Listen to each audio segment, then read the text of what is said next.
Purchase the new book from AISDQ and see what everyone is talking about. Payment and restrictions apply. What's the average poker player sound like? I fold. What's a poker player sound like wearing a Poker Day fun and stylish t-shirt? All in. Poker Day t-shirts. Fun, comfortable, and stylish. Makes you look like a real boss at the poker table. For men, for women, for the love of it.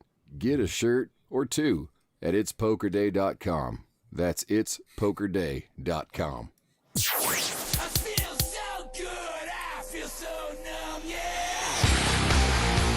Phone lines are open at 603-217-5737. And for you cheap-ass bastards, that's FM_studios on Skype.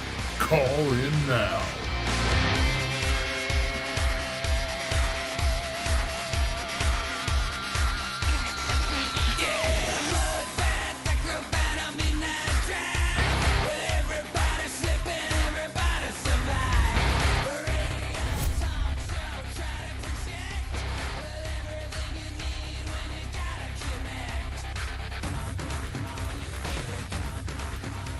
All right, ladies and gentlemen, welcome to the After Hours show. Mark Hamill here from After Hour Comedy, joined by Mundane and LaRocco.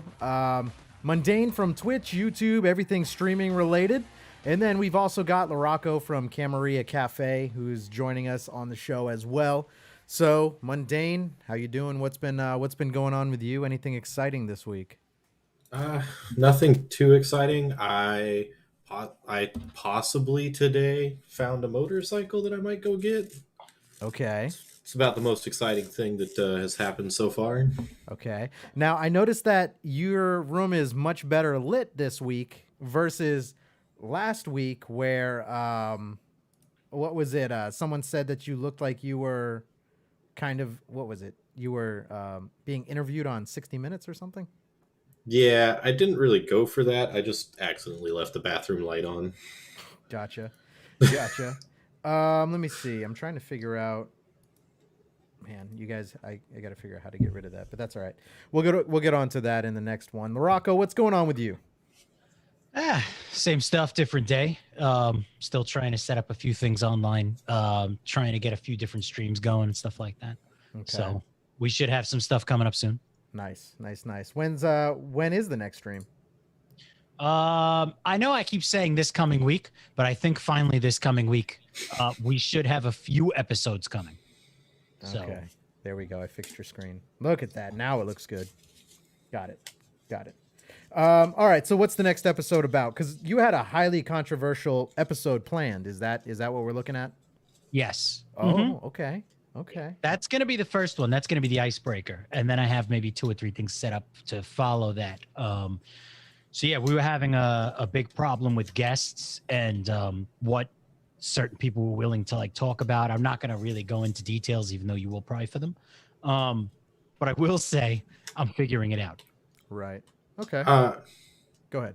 Can I just state that since the stream has started, the new follower thing has not quit popping up? Are we being like DDoSed right now?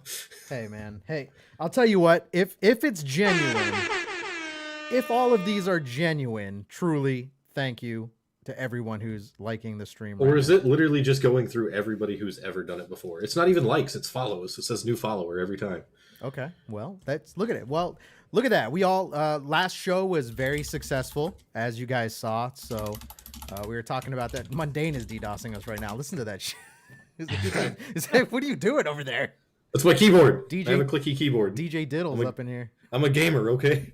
This is why you need him back in the stream. Yeah. This is back in the studio. No wonder he was remote. Just hearing just sounds like the 80s on a typewriter. So we've got a lot of stuff that we're going to be talking about tonight. We're going to be talking about news videos. We're going to have our special guest, Rob Frank, on the show. And he is actually, you guys may or may not have known kind of who he was, but he was the one who's kind of that punk rock song we play from time to time. It's called Some Days.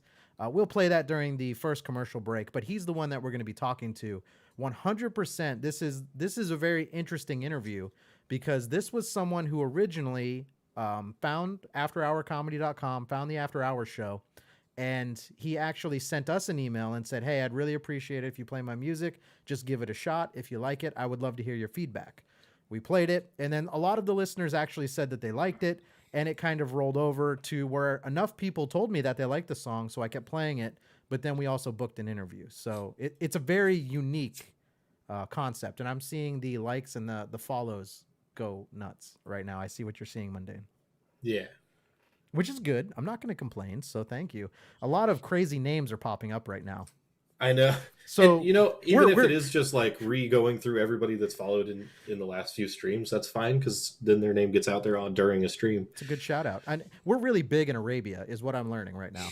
So that's just. I mean, you're not wrong. I mean, are you reading the names that are popping up? Yeah. Well, you know what? Yeah, maybe. Well, either There's way, some normal ones in there, but it's like Habib, Hakish, Rajush, Jeffrey. It's just, yeah. But thank you guys for everyone who's following, liking. Larocco, when you do your new stream, what's the concept of that again? It's hard hitting, but you had like a comedic side you wanted to bring to that.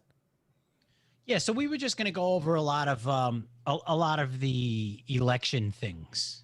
I'll just put it that way, and we were going to do it in a very bipartisan fashion, which is almost impossible to find at this point. So we wanted to really just go in and realistically kind of pull ourselves out of the situation, because I know that most people have a certain amount of emotional investment, whether it be on one side or the other. We wanted to take that emotional investment out, kind of play a game where maybe we're not part of this country. There you go. I saw Austin pop up, and then I saw like some really long name pop up. I'm still listening. And then kind of start zoning into the stories from outside of this situation. Does that make sense? Yeah. Now, here's the bigger question: what cast is going to be on that show? Not that it matters. Well, you're going to be on it. Oh, okay. Well, then Mundane's going to be on it. Is Chris going to be on it? It looks like he is. So I'm Chris, gonna be honest, I forgot I was gonna be on it.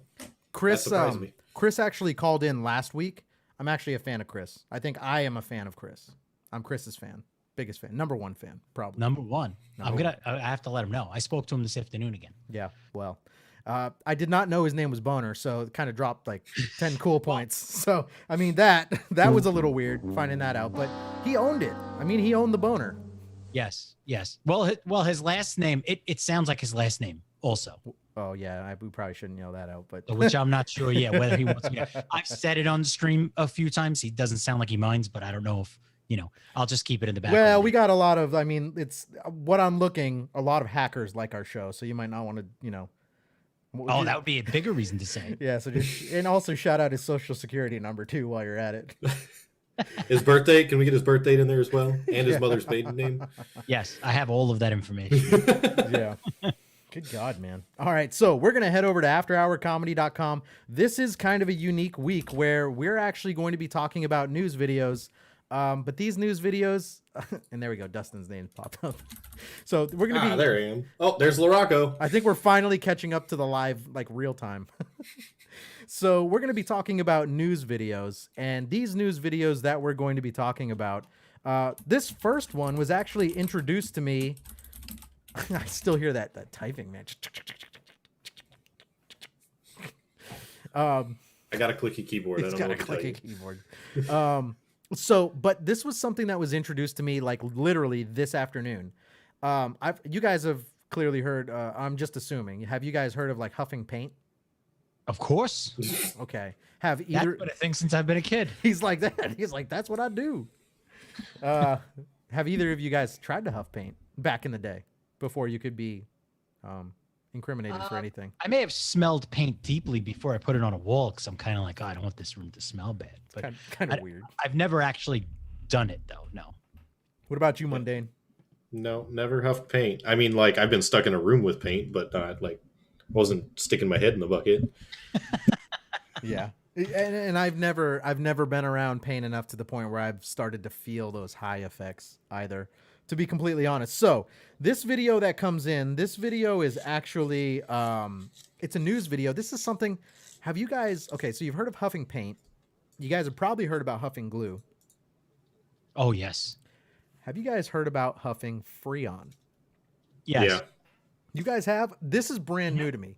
This was brand new to me. It got brought to my attention, and I had to go and I had to look it up, and I did some research. Now, I have this video paused at a weird spot where it looks like the news reporter was huffing Freon, but everyone who's watching on the stream right now, and for anyone who wants to listen on the radio, we're going to play a news video. Apparently, this is like a big deal, but this is crazy to me. Like, Freon will literally kill you, right? Like, it's what keeps your refrigerator and AC what is cool. it? So hold on. My That's name- whippets. That's CO2. Okay, so it's CO2 that's coming out of the whippet. Okay, so Freon, so newer Freon won't kill you. The older stuff had chlorine gas in it, which would kill you. Newer Freon won't kill you. All it does is displace the oxygen, which lets less oxygen get to your brain, which gives you the high effect. But realistically, all you're doing is just not breathing. Great. Okay, so it's safe. We're just not breathing. I mean, it's safe in the fact that if you're not like only inhaling that and you breathe air in between, you will be fine. It's Yeah. obviously not good for you because you're depriving your brain of oxygen, but it won't just like kill you from huffing it. Right. Well, I tried to find some actual videos of people on like high on Freon, and I found a couple videos, but I was like, oh, we're about to watch someone die. I can't put this on the air. and then the other one, someone got really high and just started dropping N-bombs everywhere, and he wasn't black. So I was like, I can't play either of these videos. Great. So Freon is bad. So I went with a news video, and here it is. It's cheap, and they can get it from your air conditioning unit. But doctors say it's deadly, and police say it's theft. News on 6 anchor Tara Breland has the story new at 9. Now, it's deadly, and they can get it from your AC unit. Yeah, they actually require that you put locking caps on your AC unit now Oh, okay. when it's installed. So any new AC units, they actually have caps that if you try to twist them off, they'll just sit there and spin. You have to have a key that goes in the end of it to actually turn the cap. Oh, no shit. Really? When the temperatures soar, air conditioners are Damn, I was about to go and huff some. Stick your head in the central air. Well, I guess I'm going to have to come up with new plans for Saturday. also getting Get some high. Cool Whip in. People huffing the Freon straight out of the units. We've had several customers that have, after doing a job, Monday's laughing because I just imagine you picturing someone just on their hands and knees sucking like a copper tube off of an AC line. Oh, dude, I've seen people do it before. Really? I used to work in AC and refrigeration. In those neighborhoods, right? Well, not so much in those neighborhoods. I've actually seen where someone got on the roof of a Publix and was huffing it out of a rack. No shit. Like, well, I guess everyone goes grocery shopping in different ways. We don't judge here on the After Hours show. found out that it was leaking or thought it was leaking again after we had fixed it already, and came back, could not find a leak anywhere, and then afterwards discovered on a security camera that somebody was actually coming over and sniffing it at night. People really don't realize how dangerous this is. Dr. Craig Sanford with St. John. I'm pretty sure most normal people realize how dangerous it is. Like, in no part of my life, even in my darkest of days, I have never been like, well, you know what? Life sucks. I had a bad day. Let me go suck on my refrigerator. Well, doesn't I don't want to get into a whole history of drugs, but doesn't humanity just find any single way possible to just get effed up To as fill- much as it possibly Pretty can? much. To fill the need? Yeah, I'm sure they do. I'm sure they So, If you even think about psilocybin mushrooms, well, like who thought about doing that? a lot of big words right there. It comes out of cow Right. matter. So when I was younger, I grew up, I would consider it a farm, and there was piles of manure because my parents and when my parents were gone, I would have to muck the stalls. We had horses. We didn't have cows, but there would be mushrooms that grew out of the manure. And I remember there was one time, I'm not going to tell you what group of friends, but they came over. They're like, dude, there's mushrooms. I'm like, yeah, but that's like a pile of shit. And they're like, yeah, but we need those. I'm like, dude, get away. What are you doing right now? Yeah, like who thought that was a good idea? Yeah. It's gross, You're- but so you're humanity will find a way you're to get acu- messed up to party, Yeah. no matter what. You're accusing the first person is what you're doing. And not only that, licking toads too. That's a thing. Mm-hmm. Who was the first one to do that? Yeah, who even takes that chance? Who's like, oh, I'm gonna lick that greasy little like slimy looking thing, like just because I'm gonna lick it? Like, why? Yeah, you got to assume that the intentions were not pure. You don't lick a frog because you think you're gonna get high. There's something else going on. On health system Maybe it was just a says dare. Could have been. Maybe. I just cavemen just playing. Yo, dude, I licked that frog and a dragon came out of the tree. No, the one that get And then we're the dumbasses years later that believe that there was dragons back in medieval times. they were Yeah, just looking for that could be- toads. That's Yeah. it. Pretty much. Freon is similar to huffing gasoline, and so are the dangers. It is a method of getting high. And one of the other mechanisms by which this happens is it prevents the body from getting oxygen. Dr. Sanford says the chemicals irritate the mouth, throat, and lungs. You can get frostbite from it. You actually can. Through the That is true. the tissues. That, Well, yeah, you know, because it's literally what will keep your refrigerator cool. So you're thinking of it in the wrong way. The Freon actually stays warm most of the time. It cools off when it's compressed and ran through the coil. Coil or condenser? Coil. Okay. Condensing it is compressing it. Okay. So it goes through as a liquid, comes back as a gas. It gets condensed and then compressed and sent back out. And then we huff it. If Freon is just like, you know, those air cans that you can get for like your keyboard and stuff. Yeah, Those are actually blow out the air. Freon. If you flip them upside down, it's Freon that comes out. That's why it comes out icy. Okay. I just learned something. See? We're educational. So for everyone who says we're just full of smut, we're not. We're educational. Except in the chat. Yeah. What we say, gay flying douche canoe kick or something. One day's gone. You can get frostbite from that as well. He says We're talking huffing about Freon Mundane's room right now. In the chat. I don't know what you're talking can about. cause short and long-term damage to the brain, including memory and behavioral problems. They will. And the problem is they don't realize that that the chance there is a risk of death. Opposed to an air conditioner. Taking Freon from an AC unit is considered theft, but there is a simple way to freeze Freon thieves in their tracks: a lock. Oh. Yeah. Mundane, there you go. Spoiler alert. I mean, realistically, if they can get frostbite from it, it frees them in their tracks while they're trying to huff it. Oh my god, did you just Really? Those locks are dumb, as far as I'm concerned. Yeah, but you got to think the type of person who's huffing Freon from your AC is not going to figure out any kind of lock. I mean, you have to have a special key for it, but at the same time, there's a copper pipe right behind it. Just stab it. Copper's soft. Well, you can go to literally Lowe's or Home Depot and get the puncture tool where it gives you a valve. Access to the refrigerant there is kind of like a tire. So they just screw off a cap and can push the button, so to speak, and get the refrigerant out of it. So by having a locking cap, they can't do that. You can buy a lock at a heat and air company. They cost between $20 and $30. Tara Vreeland, the News on 6 Tonight.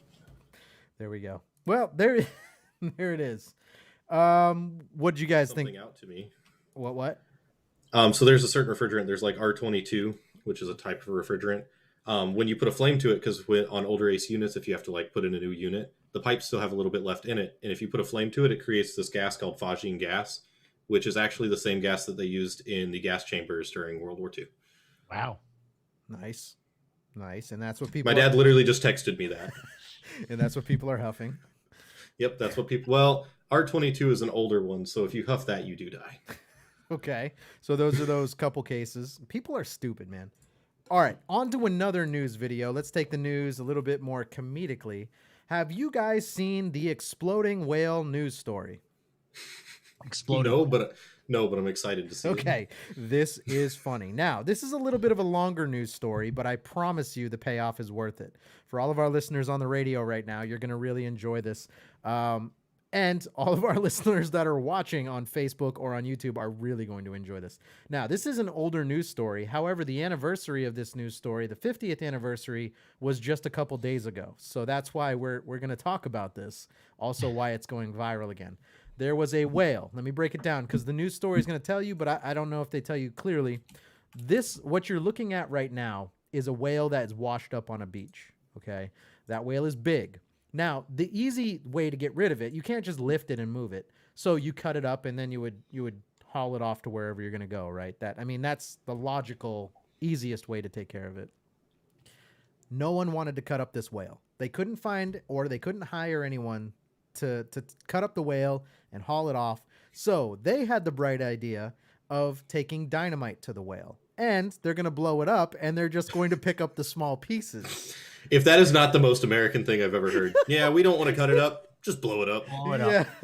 But what happens is, so that's all well and good. And in theory, it would have worked, except for it was such a big event that a lot of people gathered around the beach to watch it blow up. Well, the chunks that flew into the air, not necessarily small. So it was like a meteor shower of whale parts that were raining down on people while this news video was taking place. And there's some damage. Like, we're talking on vehicles, houses, people. It had to be said, the Oregon State Highway Division not only had a whale of a problem on its hands, it had a stinking whale of a problem. Now, this is back when news was traditionally corny. Waka waka. A lot of those jokes right there. What to do with one 45-foot, 8-ton whale dead on arrival on the beach near Florence. It had been so long since a whale had washed up in Lane County, nobody could remember how to get rid of one. Great. So humanity was stupid back then, too. Nice. I like how they're just like, it's been so long we forgot. That's like, literally what they told you. How do you forget how to dispose of an 8-ton whale? Yeah. I feel like if anybody's ever done that before, they should just be like, yeah, we should check the records. It like, would have been somebody's done it. documented. Yeah, we figured out this is easy. And I feel like this is something that next time this happens, let's remember this. They flipped to the wrong page. They were like, it was like, for whales on beaches dead, flip to page 89. They flipped to page 90, and it was like, dynamite. Yeah, because that was the whole era where we got into coal mining, and they just read it wrong. It is one way to do it. Yeah. It works. It did do it. Yeah, it worked. Selecting its battle plan, the Highway Division decided the carcass couldn't be buried because it might soon be uncovered. It couldn't be cut up and then buried because nobody wanted to cut it up, and it couldn't be burned. So dynamite it was, some 20 cases or a half-ton of it. And I like that it's I like how they were just like, and it couldn't be cut up because no one wanted to cut it up. But not only that, they're on a beach, and the Highway Division is in charge of this decision. Like, not maybe the beach runs close to a highway. I guess. Like, I mean, you can't have like a forest ranger, anyone. Like, can we get a specialist? No, the Highway Division. Wait a minute. Why does the Highway Division have dynamite? Maybe the beach is off the highway. I guess. Like, they got it stockpiled. They just have to, in case a whale comes up. Yeah, they've been waiting, and you know the Highway Division is like, fuck yeah, we've been waiting for this. And they just run out there, we got it, and they go out with like a U-Haul full of dynamite. Some Super Trooper shit. The hope was that the long-dead Pacific gray whale would be almost disintegrated by the blast, and that any small pieces still around after the And that kind of looks like a small tank, too, that the Highway Division has on cue. Like, kind of looks like a small tank. Explosion would be taken care of by seagulls and other scavengers. Indeed, the seagulls had been standing nearby all day. As everything was being made ready. I like how they're reporting on what the seagulls are doing, too, because that's very important. They are concerned about what the seagulls have to do with this. And if you guys were want to blow them up, too. If you were wondering, they were standing around all day. A stick for this seagull, a stick of dynamite for that seagull. No, you can just throw Tums in one direction, so they'll explode somewhere else. Is it Tums or Alka-Seltzer? Blow up the whale. It could be like a freaking celebration. Tums I think it's Alka-Seltzer, not Tums. Yeah, I think it's Alka-Seltzer. Whichever one. Still a good Tums. I would love to film a video with LaRocco. He just goes with a big bottle of Tums. It starts out, my name's LaRocco, and this is the exploding seagulls. And then we just go and nothing explodes, but we film them just waiting. They just shit themselves the whole time. Yeah. He's just basically cleansing them is what they're doing. Oh, have you seen the video where the guy went to the beach with fries and he covered them in X-Lax or like Midol, and then he set it out on the beach and all the seagulls came over and ate a bunch of it, and then just the whole rest of the video is them flying over the beach just shitting on everyone. Oh my god, no. It'd just be raining shit everywhere. No, God! That's gross. No, God, please, no! No! No! No! I know a few people I would have invited to the beach if I knew they were doing that. It is a brilliant idea, and it would still work in today's world. And he did it. He did it in California, in like San Diego. So it was man. like, Well, here's the thing: is if anyone doesn't approve because of COVID of all these people gathering and going to the beach, that's your game plan right there. You want to clear the beach? That's your game plan. Go for it. Yeah, that and Baby Shark, and you'll get them all off. Was that in Florida that they played Baby Shark and people were complaining? You're talking about at a gas station where they just ran it 24/7? Yeah, for like 3 days straight. Yeah, Supposedly, like they were saying it was cruel to the homeless, but that was the reason they did it. Well, because they didn't want people, for all of our listeners, Larocco's referencing, like, they didn't want people loitering. So they played just an annoying song, and it was the Baby Shark song, just coming out of their speakers outside the gas station 24/7. And people got so annoyed that they didn't loiter anymore. Baby Shark. Yeah, and they complained about it too. It hit like a national level. Yeah, it did. It was awesome. All right, here we go. Exploding Whale. George Thornton, the highway engineer in charge of the project, for his final observation. Well, I'm confident that it'll work. The only thing is we're not sure just exactly how much explosives it'll take to disintegrate this. So let's fucking throw it all in there. They're like, just give it the whole pile. Yeah, screw science. Also, I see Paul in the chat right now, and I do want to shout out Paul right now because Paul does his Phil Fun Time vlog thing. It's on YouTube. He called in a few weeks ago. But he had a special guest on, a big YouTuber, and I thought the way that he handled that YouTuber as far as like hosting the interview, asking questions, it was spot on. I truly enjoyed it. I actually watched the entire episode. I didn't plan to. I'm not going to lie to you. I didn't plan on watching the full episode, planned on dropping in, just, but I watched the whole thing because I was impressed on how he handled that interview. So good job, Paul. Things so the scavengers, seagulls, and crabs and whatnot can clean it up. Is there any chance it might be more than a one-day job? If there's any large chunks left, and we may have to do some other cleanup, possibly set another charge. This guy just wants to blow shit up. Is what? Yeah, he was like, we're just going to set another charge if it doesn't work the first time. We don't care what's laying there. We're just going to blow it up again. Yeah. They finally got to use this dynamite, and now they're just, well, if there's bigger pieces, we're going to blow it up again. Scientifically, of course. The dynamite was buried primarily on the leeward side of the big mammal, so as most of the remains would be blown toward the sea.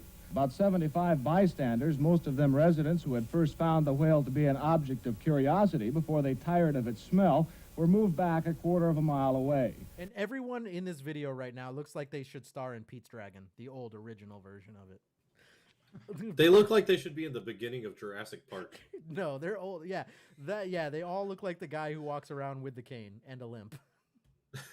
And everyone in this video is smoking a pipe. But here's the problem. It wasn't blowing up the whale. That wasn't the problem. It was all the people that gathered around the beach to watch.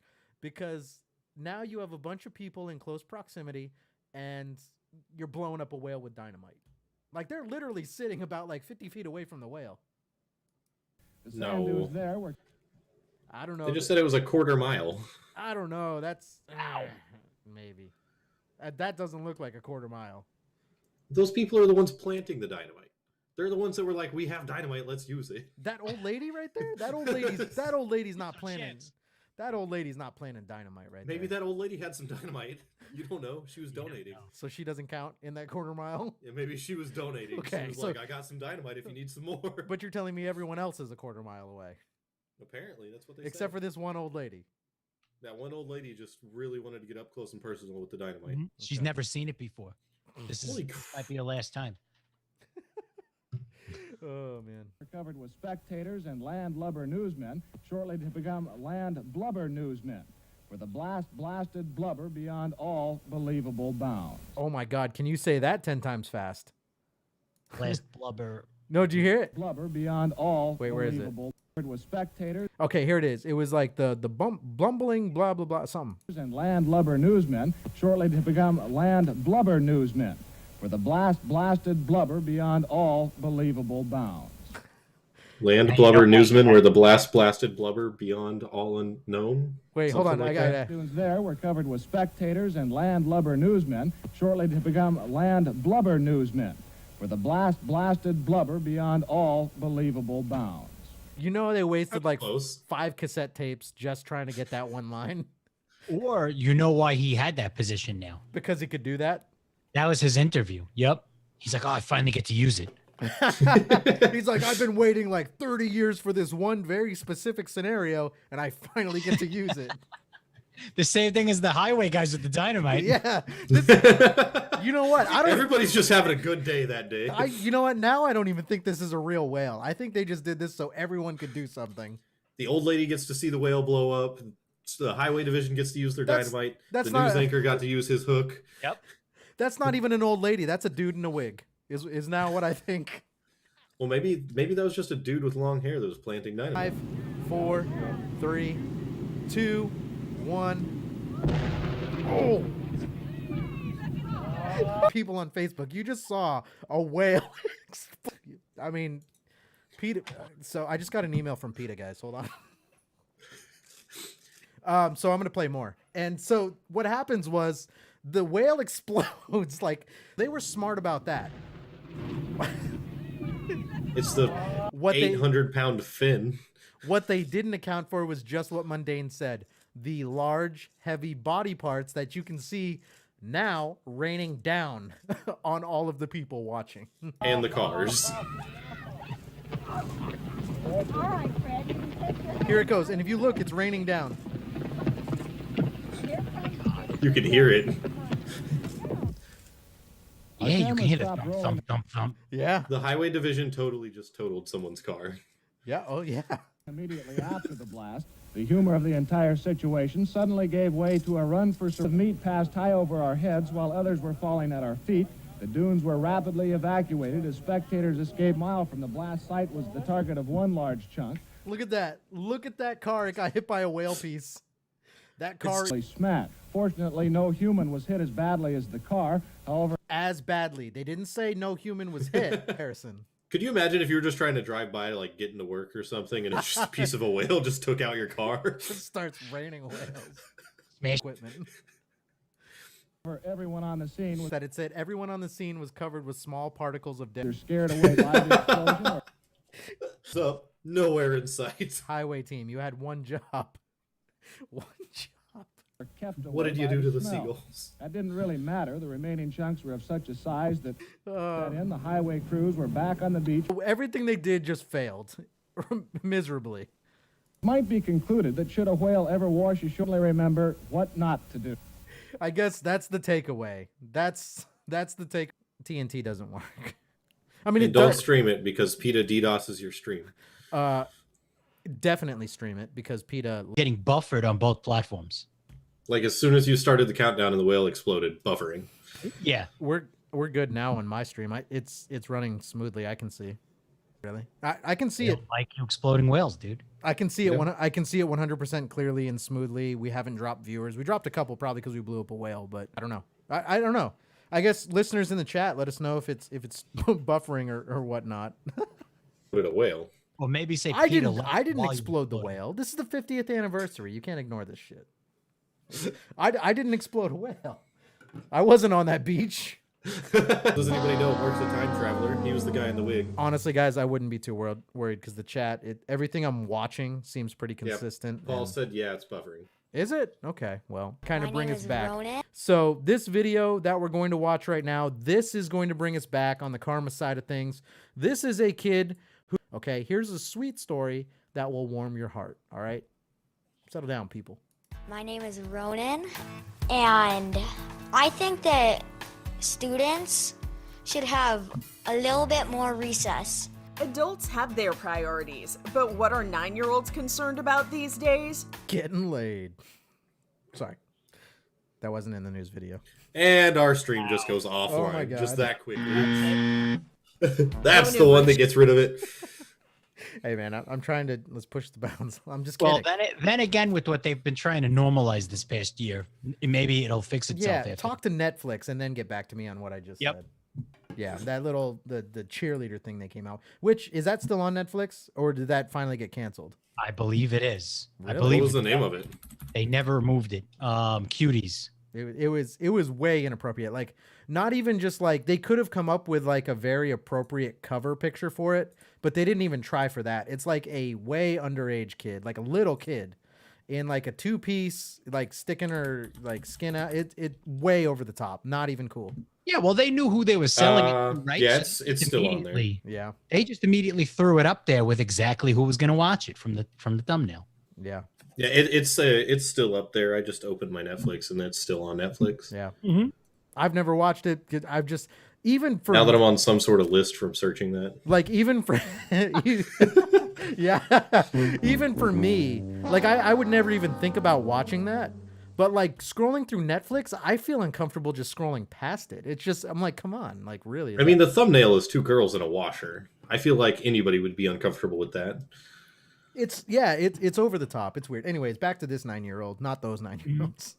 Nick exercised his right to address a board meeting of the Kenosha Unified School District in Wisconsin and let the powers that be know what's on his mind.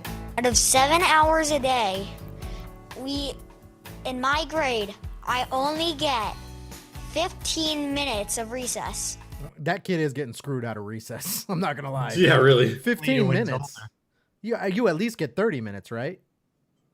I mean, that's what I don't even remember what I got as a kid. It was so Change is long. dependent upon the district, I think. Yeah, it's either like 30 minutes or an hour. Maybe recess was an hour. Maybe his teacher just doesn't like him and is like, screw you, you're going in after 15 minutes. I guess here's the question: is he the only one getting a 15-minute recess? I don't think it's enough. I think we should have about 10 to 15 more minutes to be able to go outside and play. And now I mean, at least he's being reasonable. He's not asking for like an hour. He just wants like 25 to 30 minutes recess. Yeah, but you know the other kids are like, God, this is the kid that sucks at math. Why did he go and talk? Yeah. Like I wasn't gonna get taken like seriously.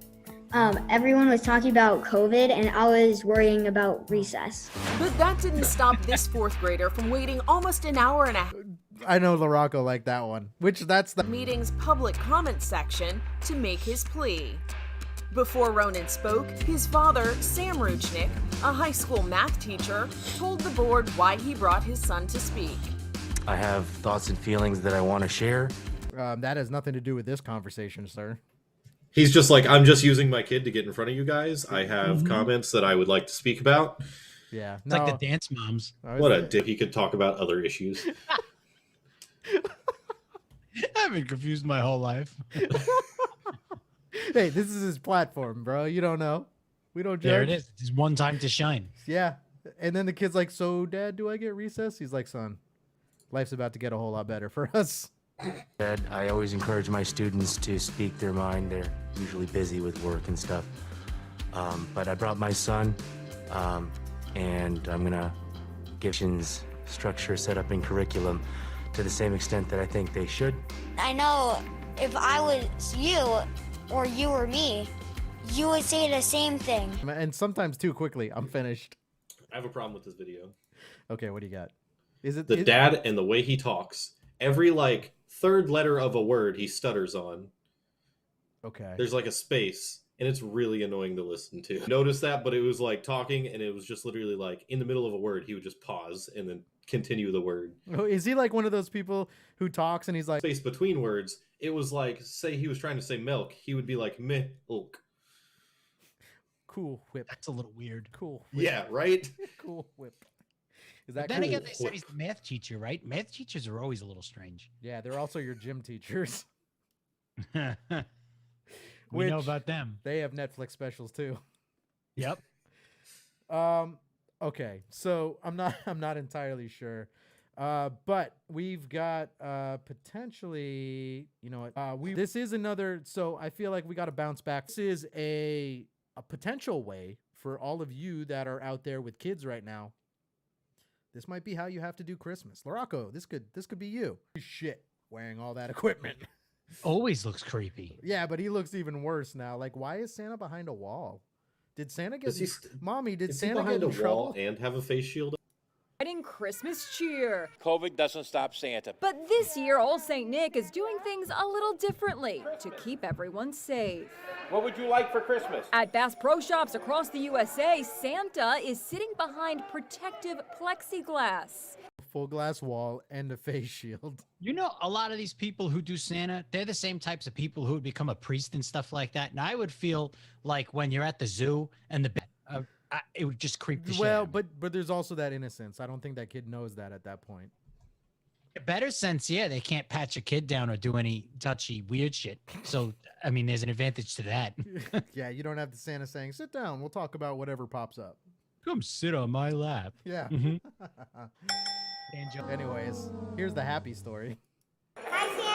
Families must make a reservation ahead of time and are given temperature checks upon arrival. Then, after each guest, in come Santa's elves to sanitize. Okay, so I'm on board with that. At least they're doing it right. We've talked about this over and over. One of the things that frustrates me with COVID, I get so pissed. I don't even go out in public. I've got an anger problem. It went away, and just in 2020, it fucking came back hardcore. But like, so if you're gonna like, and I've said this, and I've been waiting, you know, so if we're gonna do it, or if a company is gonna do it, they've got to go all out and do it right. Don't half-ass it. Do it right, or don't do it at all. So, for example, and Mundane's heard, it's like every other week I have drive-through stories, but it's like when you go through a drive-through, they wear the glove and they hand you the card. If they're truly doing it right, they should be changing that glove every single car. Otherwise, it's pointless. Yes. So that kind of shit pisses me off. So at least here in this story, they're doing it right. If they're wiping it down every single person, kudos to them. They're doing it right. Whether COVID's real, fake, however you feel, at least if they're going to do it, they're doing it right. That's at least my opinion. We understand that it's a challenging time with COVID, but we also want to make sure that they experience the wonderful event of Santa Claus every year. At the Bass Pro Shop. I honestly just picture, because he's like behind the glass wall with the face shield, and they said they were taking people's temperatures. I just picture a kid coming in with like a high temp, and it's just like the Monsters Inc. like CDA crew, the yellow suits come running out. Yes. Yeah. And just like put a dome over the child. You're talking about lock like him out. That crew on the side. Yep. They just tackle him. The ones where they're like 2319, and then they just tackle the guy. And then they start hissing at him, unclean, unclean. And they hold up the cross. That'd be. What do they do if a kid has COVID? Even though kids didn't get to sit on Santa's lap, they still had fun. It was cool. I loved it. I loved seeing Santa. And for the millions of little ones who can't see Santa in person, Merry Christmas! Santa will come to you virtually via chitchatwithsanta. There you go, chitchatwithsanta.com. I'm going there right now. I feel like as a show we need to get on this. Okay. We need to chat. Well, let's interview Santa. Special guest in December is going to be Santa, because I'm going to chit chat with Santa. Needs to happen. You can pick a date and time. I love now, how every now single through December 24th. I love how every single person on the show literally just went to this website right now. .com. Mom Emily Knapp set up a Zoom call with Santa for her 4 young kids to keep Christmas alive during the pandemic. The virus didn't cancel Santa at all for us. It was so nice to have this as an option to still be able to talk to him. Did it feel safer to visit with Santa this way, virtually? Yeah, for sure. And we got to do it right here and sit at our own dining room table, so that was really nice. Not have to worry about germs. I also got the chance to chat with Old St. Nick, who says the spirit of Christmas is needed now more than ever. You know, without that green screen, there's just cockroaches and rats and shit crawling all over the wall. It's just not even like... So I'm just going to point out that it costs $28 to chit chat with Santa. What? I'll bet I can find it. I will bet I can find a Craigslist Santa for half price. So you can also get story time with Mrs. Claus for $28. That I would pay $20 for. Ooh, that could be. But if you have a special code, you could get it cheaper. Oh, it's like that. Okay, so Santa's I'll pimping. type in because it's a code or an email. I wonder if I could just use my email. Santa's pimping her out. Mm-hmm. Why not? Yeah. They heard about OnlyFans. You think Santa doesn't know about OnlyFans? Oh my God. You know there is somewhere out there a Santa's OnlyFans. Oh boy. Yeah, he's gonna that I'm present. not going there. All right. I'll go to chitchatwithsanta.com. I'm not going to Santa's OnlyFans. I got a word or two for Santa. That could be a good time. We should record them if we do. The poor guy that answers that Zoom call dressed as Santa. Oh my god. The poor guy who just gets us three chit-chatting with him and recording it. That'd be rough. I feel like we'd get sued. Well, I mean, we wouldn't say anything that's way over the top or anything. Realistically, like we paid, so they can't say what we do with the video. Yeah. I don't know. I would use it like that joke video. Do you ever see that joke video with the dude where it's like you want to talk shit to somebody? Come talk shit to me, bitch. And he's like, the whole point of the hotline is to call and just rip on somebody. That's how I deal with Santa. Like that's what I would put on my Christmas list. Yeah, but if we were to truly, if we had to pay for this, like we would have to keep him on the line long because he could just hang up. We would have to do somewhat. It would be prank call style. So that's true. Unless there's a contract you sign that you can't say certain things or that. So the only thing it said was literally just that good. Like, are we getting into a contractual agreement with Santa over Zoom? Over Zoom? Well, you got to think too. Like, what if the call is like you're on for 2 minutes and then all of a sudden, like you get a quote unquote disconnect?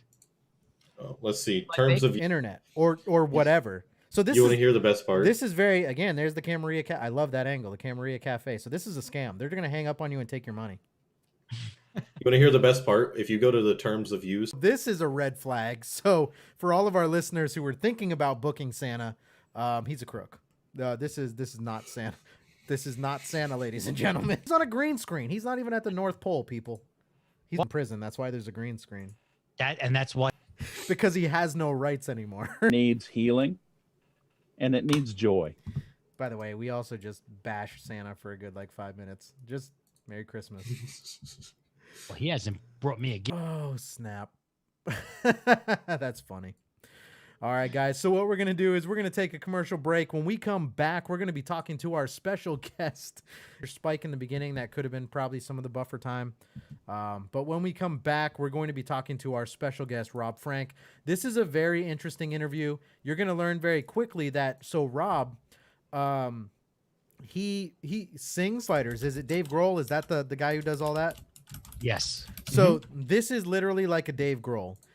He does everything on his album. So he plays the drums, plays the guitar, sings, produces, does everything by himself.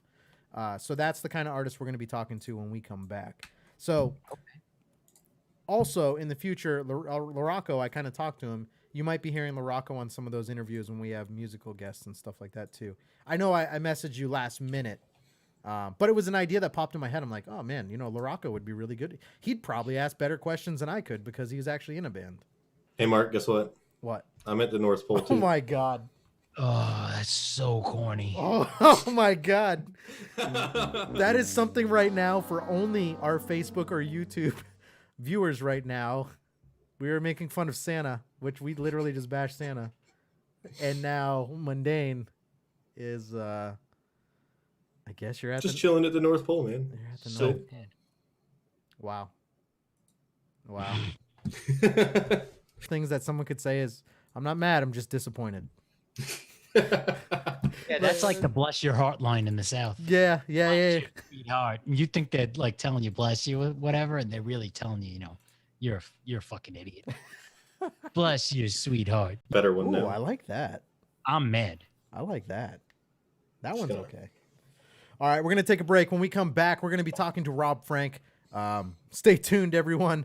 It's going to be fun. This is the After Hours Show. There we go. Fixed. You've heard the After Hours Show on the radio. I love it. Awesome. Fun. Now, for the first time, you can see what goes on inside the studio. This might be a bad idea. We're bringing the After Hours Show to YouTube, and we want you to be a part of the movement. If you heard it on the radio, then you could see it on our channel. Wow. The After Hours Show is growing, and we invite you to now.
Welcome back to the After Hours Show. Oh, it is Spanish because it says senor. If you want to be a show that's featured on the After Hours Show, all you have to do is... Who am I kidding? You don't want to be featured on the After Hours Show. On the stupidity level, if it's not in English, why would you do the beginning of the ad in English if the song's not in English? For all the English-speaking Mexicans. I'm not even sure this is Mexican. Or Spanish. Whoa, I'm sorry. I didn't mean to say that. That slipped. I should have caught that. Mexican isn't a language, asshole. Yeah. You sounded like the most privileged, entitled white guy. I ain't even sure if that's Mexican. Did I say it like that too? No, I didn't say it like that. No, you didn't. Not at all. But it sounds a lot funnier that way. You almost brainwashed me. I was like, shit, I did say it like that. I ain't even sure that's Mexican. Goddamn. They went Joe Exotic on them. It's somewhere down south, but it ain't Mexican.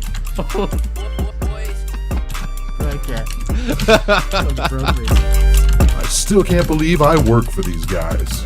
Welcome back to the After Hours Show, where I engage in conversations that you may find intriguing. Probably not, but I think we'll be the judge of that. I find this quite intriguing. Yeah, all right. It's like, ladies and gentlemen, welcome to the most exciting show on the internet. Hello, and thank you for coming out to our show. We just want to talk to you about some intriguing conversations we had last day. Yeah, and as a matter of fact, I sound sexy up close to the mic, and I'm gonna... I wonder if it would sound better if I took the pop filter off. I wonder how far this will fit in my mouth. Welcome to the family. Not long ago you find the answers were so crystal clear. Within a day you find yourself living in constant fear. Can you look at yourself now?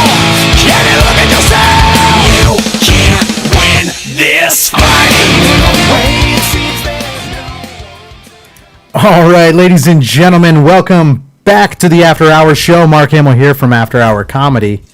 And I'm kind of looking at this right now, and I laughed a little bit when Mundane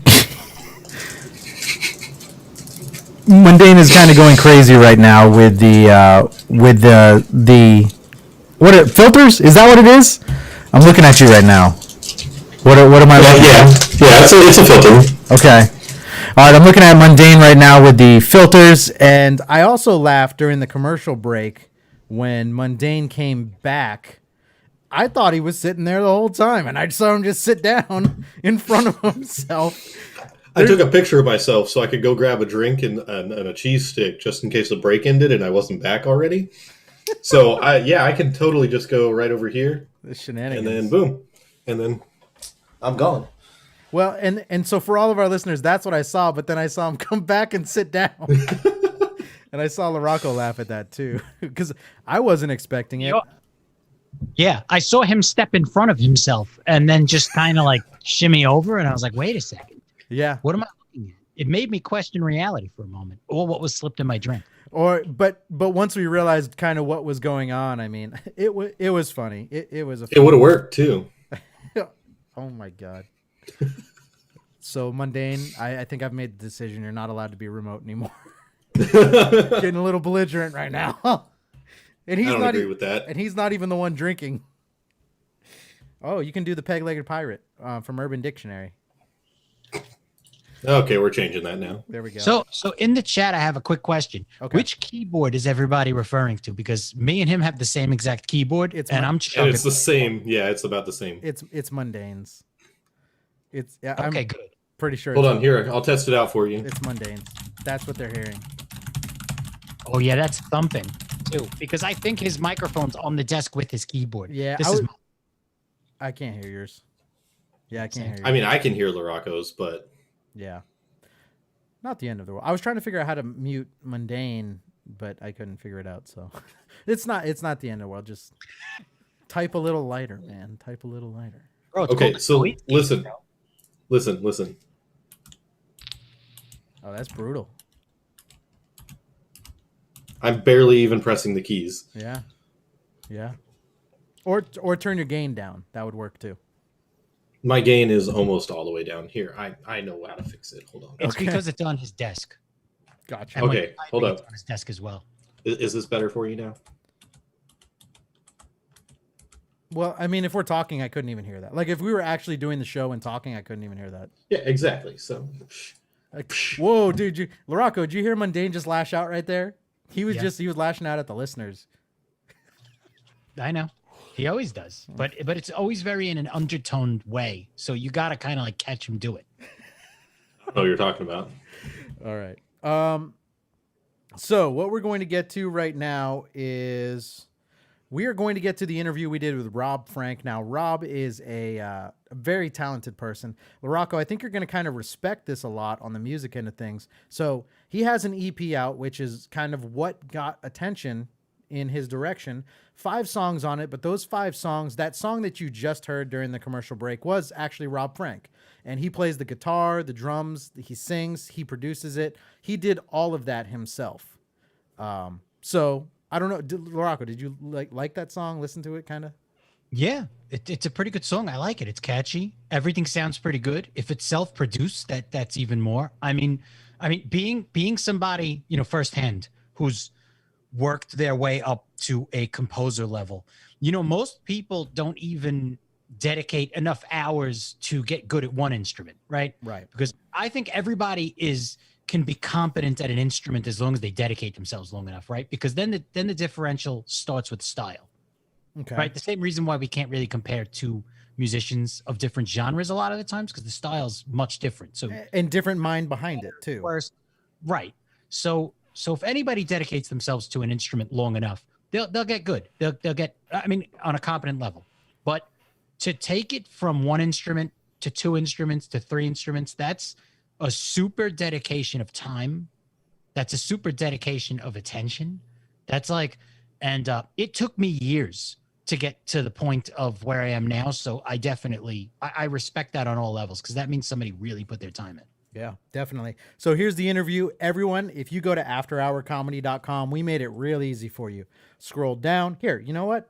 Cool thing about what we do now is, for all of our listeners right now, if we were to go to After Hour Comedy, this is what the website looks like. Now, I have a video player up, but you would scroll down, and then when you scroll down, what you're going to see is you're going to see that you can click literally on The right side, the left side is our Facebook feed, but the right side, it says Rob Frank, special guest. Click it. It'll take you right to his website, all of his music. And there's some very interesting things here I'm quite ready for. But here's the interview. We're going to get to it. And then when we come back from this interview, we're going to be talking viral videos. And then LaRocco, did we decide if we're going to be doing the boom? Actually, you know what? I think because then, it's partially a kid's thing. Okay. What we're going to do is we're going to separate rooms. I mean, I can have her in the studio with me, but even better. We can get her on the call. Perfect. I like it. But keep in mind, everyone on this call could also be involved in this game in later shows too. So it's going to go around the table. So you're just the guinea pig, so to speak. Excellent. Okay. That's always good. Because you got to remember, Mundane's in a new relationship now too. Oh, and a new mustache and a beard, apparently. Yeah. Yeah, that's right. But we got to give him a few Your facial hair, just like that. Oh, you do have a mustache. Yeah, look at that. You look like a freaking super trooper, bro. Looks like a conquistador. I'm just going to get a bunch of just super trooper sound drops now. Yes, definitely. Yeah. Oh, no, he already shaved. That was fast. Yeah, I just shaved. Sorry. You didn't, though. Much done. Like, from behind. No, I can help that. Hold on. We'll just brighten that up. Vagina pussy. I'll just make it a little darker for you real quick. Oh, that's not your real hair, bro? I thought that was your real hair. Mark's like, what? What's going on here? I'm the dumbass. I'm the one when I try to turn on my webcam, I'm like clicking. I'm like, hello. Here, Mark, you ready? You ready? You ready? Shit on. This is. Here we go.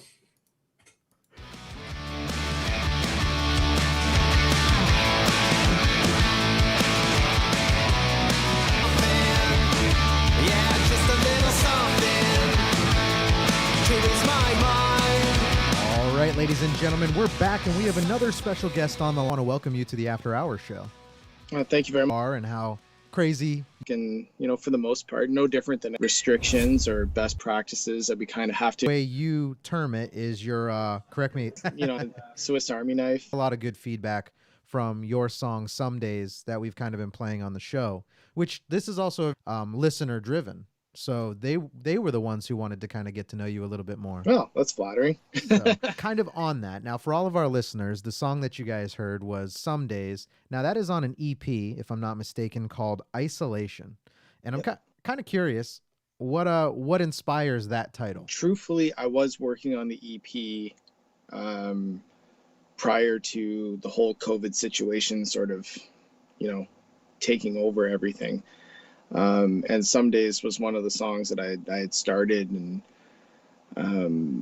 as the whole COVID thing sort of settled in and it became something that was going to be a long-term issue that we'd all be dealing with, I think the EP sort of evolved with it, and some of the songs that I maybe was considering to include on it when it was being in its draft stages or whatnot were put on the back burner for other songs that maybe fit more the overall theme of what's a little more current in the world today. So that's kind of how that started and sort of went that way, and how it ended up with that title. It was very much hand in hand and tied into a lot of what I think many people are kind of going with or feeling or at least thinking about during a very unique situation. Kind of listening to this album, or this EP rather, so you have 5 songs on it. The lyrics on there are actually pretty deep. Like, yes, it is kind of that, there's a lot of different types of music on these just 5 songs as well. So although it is catchy music, the lyrics actually, like you said, there's something really there for everyone. And I'm kind of curious now. So when you write your lyrics, do you have to be in a certain mood, or can you just sit down and kind of make a song? Because I know there's artists that, will go months and not come up with anything. And then there's other artists. We talked to one where he literally came up with 30 songs in a weekend. That's a talent I'd like to have. Yeah. Well, that's what I told him too. I'm like, that's a lot. Because those all can't be gold. Well, if you can get that much out, even if you go back and revisit it later and edit it as you go, having the ideas there, like if you can write like that, all the power to you. Like there's nothing wrong with that at all. For me, I don't know, kind of spurts. I find I'm always working on music.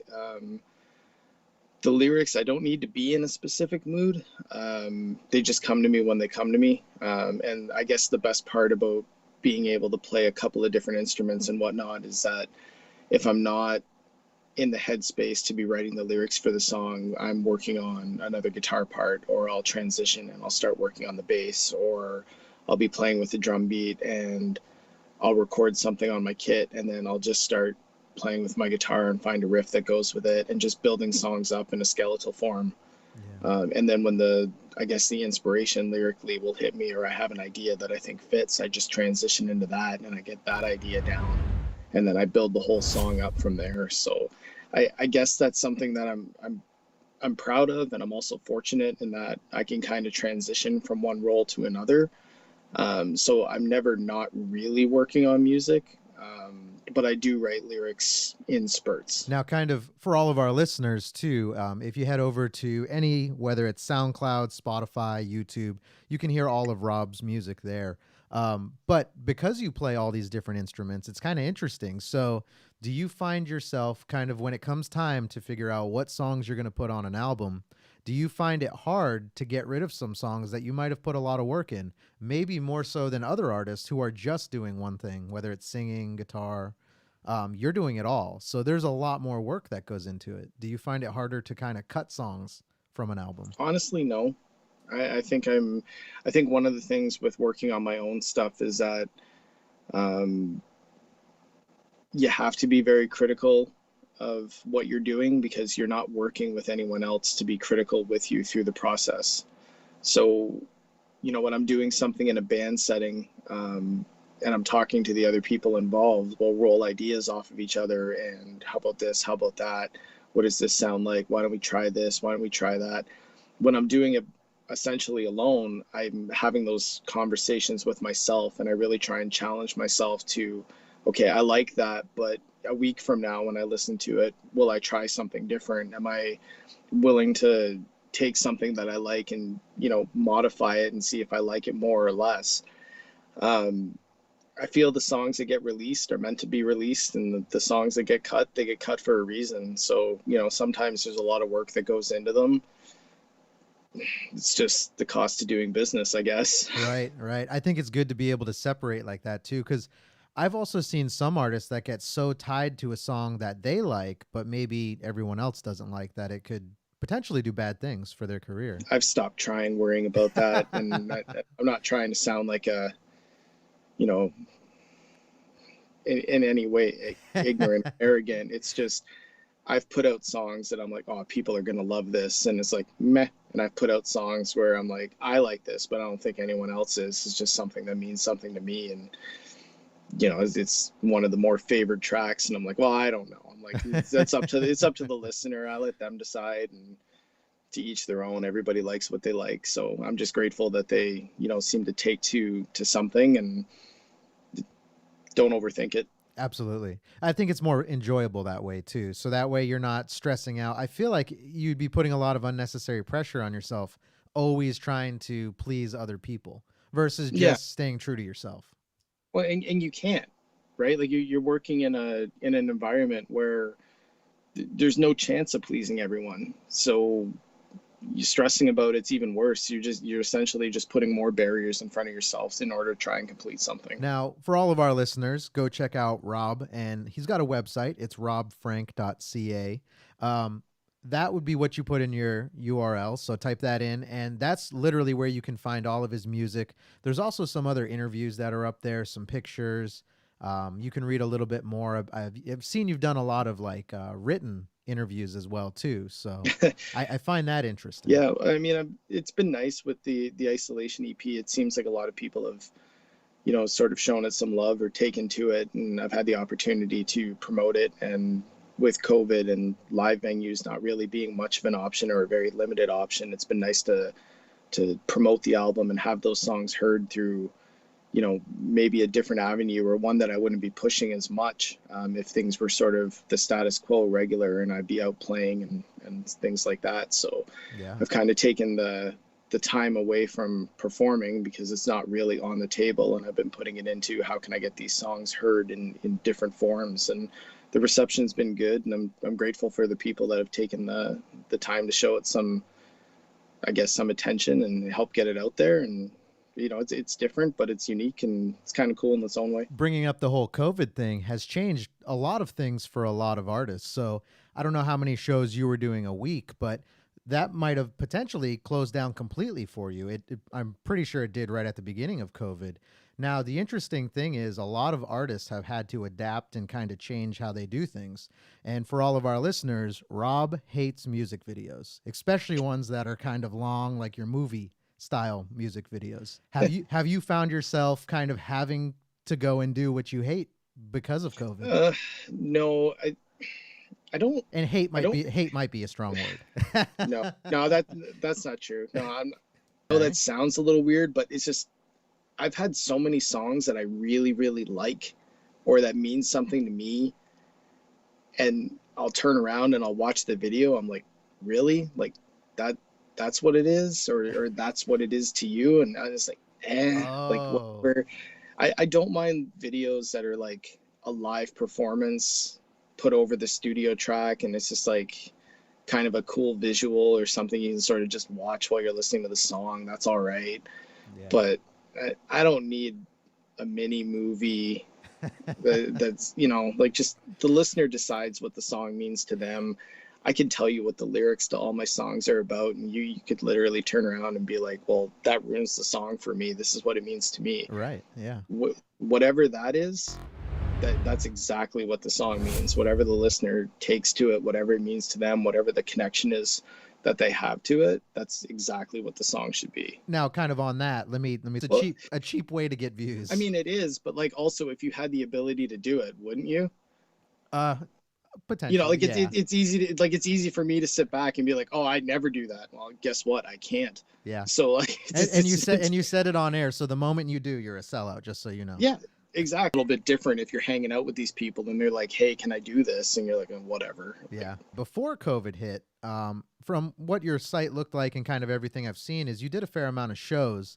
Now, kind of growing up, I know, and probably even still now, big fan of like Guns N' Roses, things like that. Was your show, when you perform live, do you have some of those elements that you've drawn from some of your favorite bands, like things you do on stage?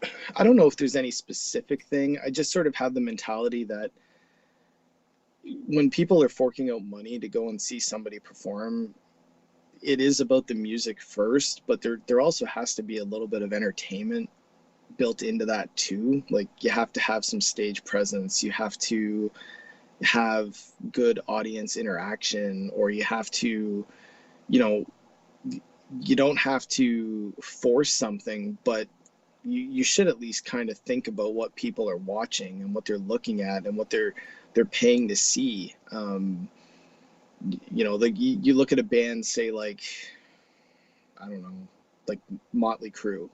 Okay. And whatever you think of that band, like good or bad or anything in between, whatever. If you go to a Motley Crue show, you're going to see a drummer on a roller coaster.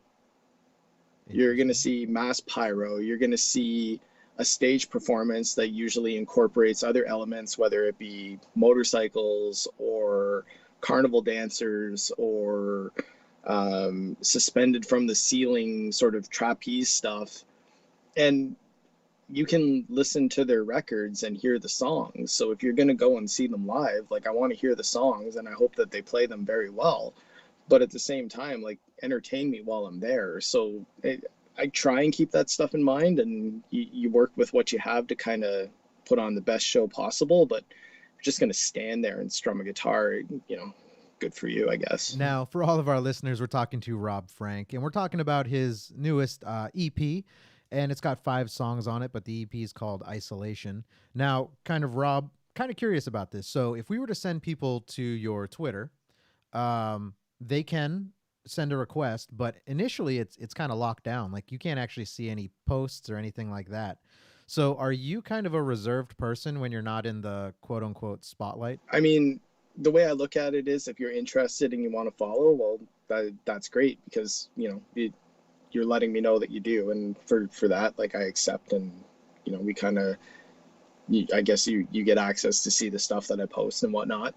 I'm just not a big social media person. I don't really have the time to bother to you know, like I have no use for Instagram. Like I don't want to post pictures of an amp or a guitar or Right. me eating an ice cream cone on a lazy afternoon or something. Like I just don't care for it. And to try and maintain that sort of constant flow of just a feed for the sake of having a feed, I don't see the appeal to it. And I don't really think it has the impact on artists as much as maybe others might want them to think it does.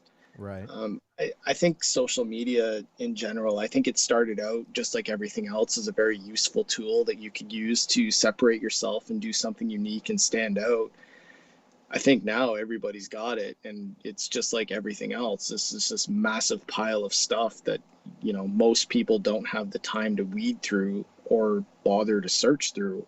So, you know, is it worth the effort? I'd rather be spending that time working on tracks and getting a new release ready and sort of promoting it that way than, you know, just doing the social thing. Good. I like it. And in some ways, it's going to make your music more quality too, because you're not distracted and doing things all over the place. For all of our listeners, we're talking to Rob Frank about his EP Isolation. Everyone should go check it out. And also, to make it real easy for all of our listeners, if you go to our website, you'll see his album cover. There's a little promotional picture that we made. Click that. It'll take you right to his website and to all the music that we're talking about as well. So, Rob, kind of one thing I want to kind of get into is we kind of started to talk about COVID a little bit. What have you done? Because there's certain artists where I've noticed they've really taken advantage of the time, and then there's others that have a different strategy. What's your game plan through this kind of COVID thing? How are you keeping the music alive? I don't think I've stopped working. Yeah. I think COVID's a horrible situation, and I think that there's a lot of people that are suffering, and I've got nothing but respect for all of the frontline workers, for, you know, all of the risks that they have taken and they continue to take. And I know that I'm fortunate that I'm not in that position, and I'm very grateful for the people that are and what they do. You know, the one, I guess the one sort of thing that it has provided is a little more time than maybe I'm used to having. And I know what to do with that, and that's be productive. And that's what I've done. I've literally consistently been working on stuff since I was working on the songs from Isolation. And I hope to have something out very early in 2021, and then probably something else soon after that. And I think that's smart too. So for all of our listeners to hear everything that Rob has going on, so you can check out his SoundCloud, Spotify. There's even some lyric videos up on YouTube, which is really cool. Now, Rob, kind of one thing, if you had one song that would get people hooked on your music, what song should we tell everyone to listen to? If you're more into the acoustic-y sort of singer-songwriter side of things, I'd say probably listen to Dark Angel or Runaway. If you're into more of the rock vibe, I'd probably say Blame or Some Days. Those probably be the ones I would suggest. I guess just to give an overall feeling of sort of what I do. I know personally the one we've been playing is Some Days, and I think it was Dark Angel as well. But for all of our listeners, go take a listen. Now, kind of a couple more questions before we get out of here, Rob. You've performed a lot of shows, and I know you're in some other bands too, so also with a band called Elegant Devils, if I'm not mistaken? Yep. So kind of in all your experience being on stage and everything you've done, was there ever a time that you can remember where things didn't go according to plan, whether it was someone in the crowd doing something or whether it was something that happened on stage? What's one moment that stands out to you? If it could go wrong, it's gone wrong. And that's just part of playing live. You got to roll with it. And if you don't make a big deal out of it, most of the time you notice more than other people do. But, you know, in one band I was in a long time ago, I watched the bass player in front of me trip over his cable and fall right off the stage, you know, like this mid-song. You're just like, well, what do you do with that? And yeah. I had a drumstick break. Usually I wear contacts when we're playing, especially if I'm playing drums, but that night I wasn't because I was in a hurry and I forgot them. So I was wearing my glasses, and we were playing, and I broke my drumstick, and the piece of the drumstick that broke off actually went up right underneath my glasses on my left eye. Oh man. So I just got a whole bunch of splinters up the side of my face and into my eye mid-song. Oh man. So that really hurt. I don't know how else to say it. That was very uncomfortable. And, it's like 3 songs into our set. So, you stop, you kind of clean up, and then you just, you finish, and it is what it is. But, I don't know, that and sound issues, not being able to hear, some things too loud, some things you roll with it. I used to be really picky. I used to want to use all my own stuff. I wanted to have my own setup. I wanted my own and at some point I just stopped, and I just took a step back, and I was like, okay, look, realistically, this is not what I'm going to be provided with in a live venue right now. What am I going to have? Right. And I sort of readjusted my thinking to that. And I started, when I was primarily doing drums, I modified my kit to reflect what I would be provided with as a house kit. And I would sort of I adapted the way that I played the songs to what it would be like with only having one tom, or, like whatever. And it became a lot easier to just roll with it. You show up at the venue, they're like, this is what we got. And you're like, okay, I'm good. And then you're not stressing about it anymore. And once I got to that place, it didn't really matter. You just kind of go with it. And I do believe that you notice it more than anybody in the crowd does, because you know what it's supposed to sound like, what you were trying to do in your head, and they don't, and that's fine.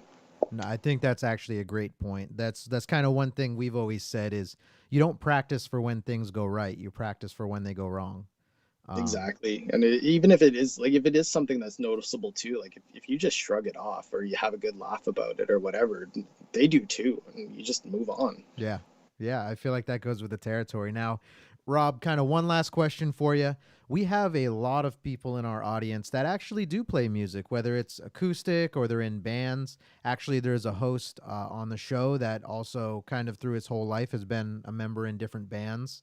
And he was going to try to be here, but he was a little busy, so we'll have you talk to him sometime. But any advice for any of our listeners right now, kind of up and coming, trying to get into the music industry, maybe trying to find their way? What would you say to someone who came to you for advice as far as music? I think really the only advice I'd give someone is just to be very realistic to the fact that it's a lot of work, and you're going to be doing a lot more than just playing the songs in a venue or, wherever. I guess the technology and the digital environment and the platforms that are available now give us a lot of options to get out there and what am I going to this environment where everyone has access? You've got a legitimate shot. Do anything with it. You're gonna talking about his new EP. The floor is yours, or the stage is yours. Everyone that's listening to it, thank you very much. Awesome. Now, Snow, and we'll kind of get it on the air for you.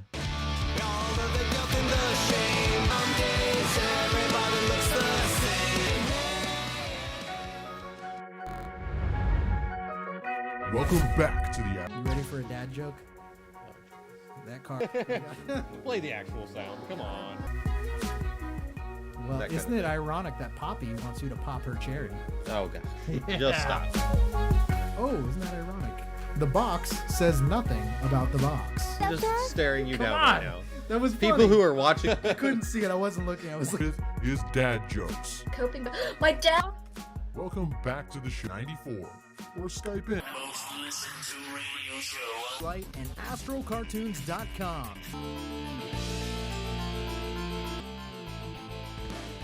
Gentlemen, welcome back to the After Hours show from Twitch, YouTube, some of our streams to Pornhub. You watch our show streams on a cafe, and they happen to check in and see what's going on Facebook, YouTube. Yesterday we got a like on the stream now. Oh, on Facebook is how we phrase it.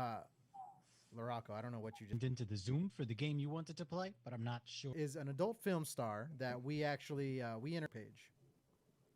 I liked that stream from like months ago. Single day, it's like every hour I'm still getting likes. Kudos, because there's a lot of people out there that we interview that really don't do their part to also promote the same way we do. So to have the room, really, Mark, Sarah J. And I was like, bro, stop. What are you doing right now? Here to do that. I'm like, I didn't pay anything. Honestly, truly 100%. I didn't pay anything. Now I did have to go through her, have to pay anything. So, well, here's the thing. Like in the day and age where people feel like they have to like wear their virtue on their forehead, everybody is my thing. I was like, look, you want to know what? I think this is a guest that not a lot of people will admit that they know, but everyone, a good 90% of everybody's kind of fascinated, like, you know, because imagine just for a moment, like a porn star with a face so far off the norm. So that was also our quietest episode. So it's a very interesting world, and we're not done, but we are talking to other adult film search. Top 5, at least top 10. Clearly see on our end, and then during the holiday season, I guess. But we'll find out. We do have Marie here with us. I don't know. All right, so welcome to the show. I guess. Okay, so Laura, it's kind of. I mean, I have zero shame, and I have zero. This game with this of me, right? So as loud as who you're subjecting to this, so we're not going way over the top. My questions of all time. Ted Bundy? Quoting serial killers right now? No, but you said, you know what? I'm going to trust you on this one. Trust me. Trust me. How the newlywed thing works at all. Okay. So Larocco and Marie are together. How long it starts? See what you're doing to me already. We'll average it out at about 15 years. So that's good, Marie. So don't hold that against them. This could be coming around our way as well, too, as far as the questions, which I don't trust that whatsoever. So I'm going to be nice on my end. Is kind of how that's going to work. Did you happen to notice when I was trying to pull a Taco Tony and Photoshop a porn star into? You actually saw it? What happened? What did we? What did I miss? Look at his screen. That's all that pops up. Hold on, I gotta get rid of this. Thought if I just clipped it, it would fit. It did not fit. Nice. My pussy is like a machine. Oops, didn't mean to click that. Marie looked like somebody jabbed her. Oh yeah. She heard that. I love that. Need to figure out.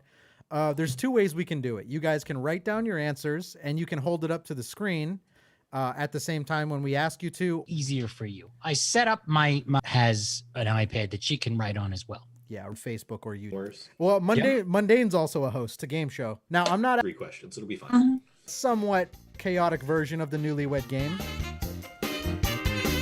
And we've got Larocco and we've got Marie. Okay, so we said about 15 years average, but Marie says it was. All right, Mundane, how do you think this is going to go? Do you think this is going to go good, bad?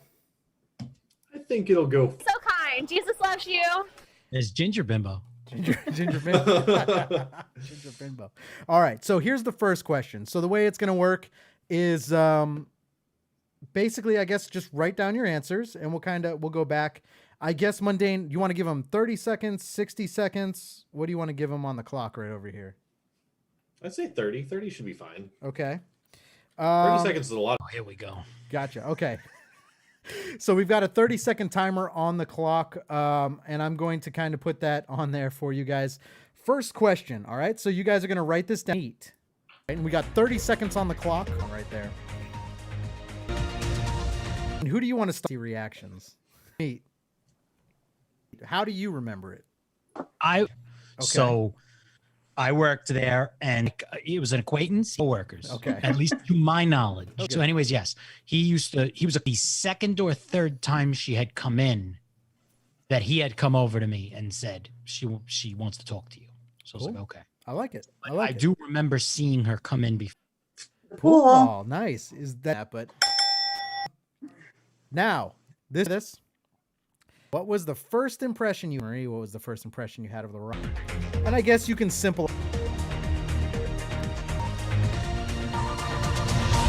We go with Marie. Ooh, I like it. Impression you had when you, that's good for you, Larocco. When Boner called in that Larocco. I learned this again in this conversation. Oh, yep.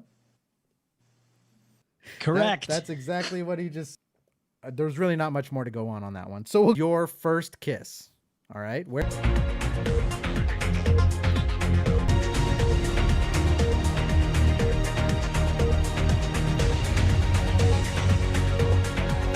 And then we're going to go down. We got about 10 seconds left. Mundane, kind of think about who you want to go first.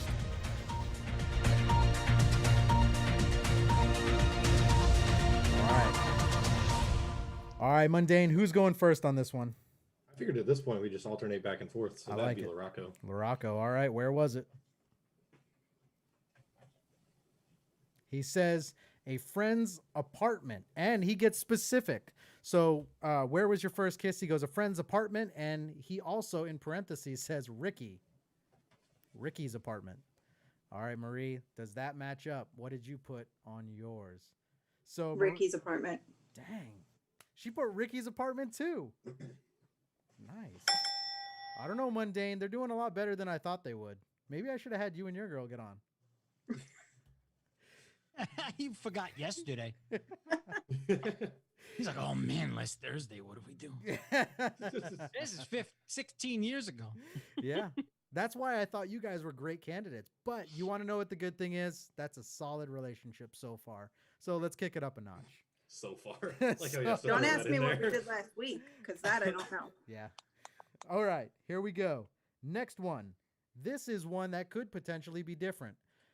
In your recollection, or in everything that you remember, okay, so personal opinions, what was the worst date that you had to go on with your spouse? All right, what was the worst date that your spouse, so Marie, what was the worst date Larocco took you on? Larocco, what was the worst date that you went on with Marie? 30 seconds. You don't have to write full sentences. You can abbreviate if it makes your life easier. That's fine. Or if you don't even write anything and just say something, that's fine too. 15 seconds.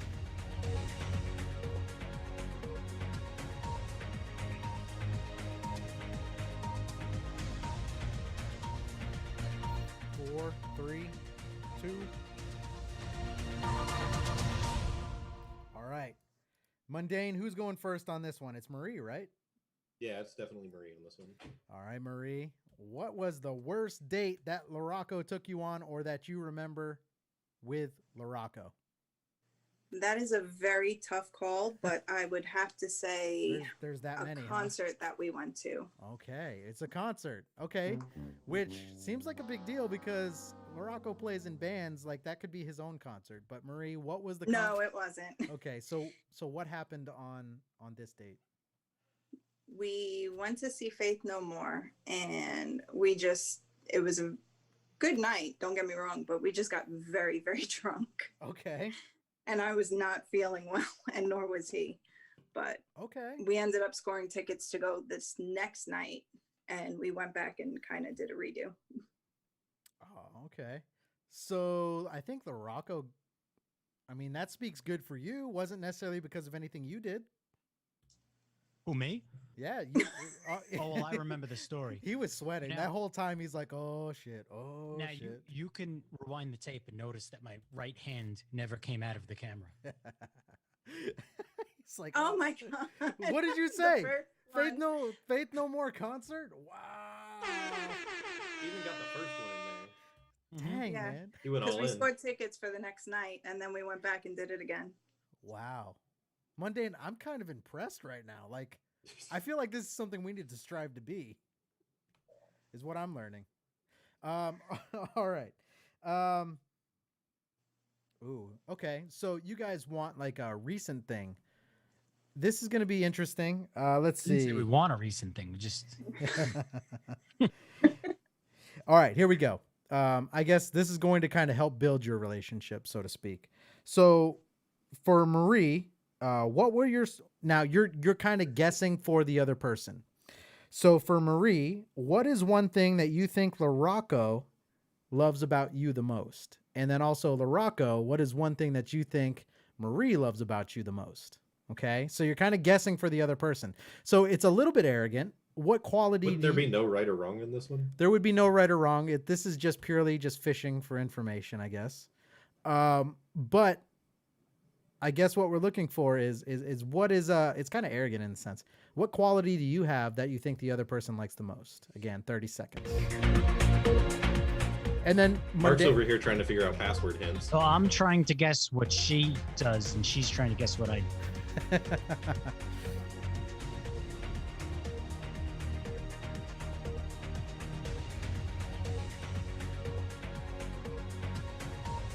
About 10 seconds.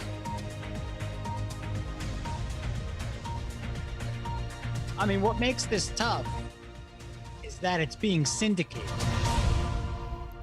Right. So it's almost like we got to pick the second or third in some cases. Oh, see, that's what I'm looking for. The Because we don't gold. want to say the first thing. That's the gold. All right. I feel like LaRocco, if you want to be tactical about this, you should just think back and think of things that she always says she likes about you that you don't like about yourself. Now, Mundane, I lost track. Who are we going to on this one? I think LaRocco. All right, LaRocco. What do you got? What do I think she likes about me? What's one? What is a trait, personality, or thing you do? It could be anything. Unpredictable. What is that picture? I don't know. I just started making a shape, and I was like, all right, let me fill it in. You started to draw a penis, and then you changed your mind. No. Yeah, that's what you did. Believe me. Unpredictable. Okay. You're a very quick drawer, by the way. In 30 seconds, you did all that. Yeah. It's not that bad. He's I like, feel like that's not a lot. Yeah, I don't know. Oh, here we go. There's- Here we go. It's Dr. Negativity. All right. That's what I'm here for, okay? All right. Unpredictable. Marie, is that accurate?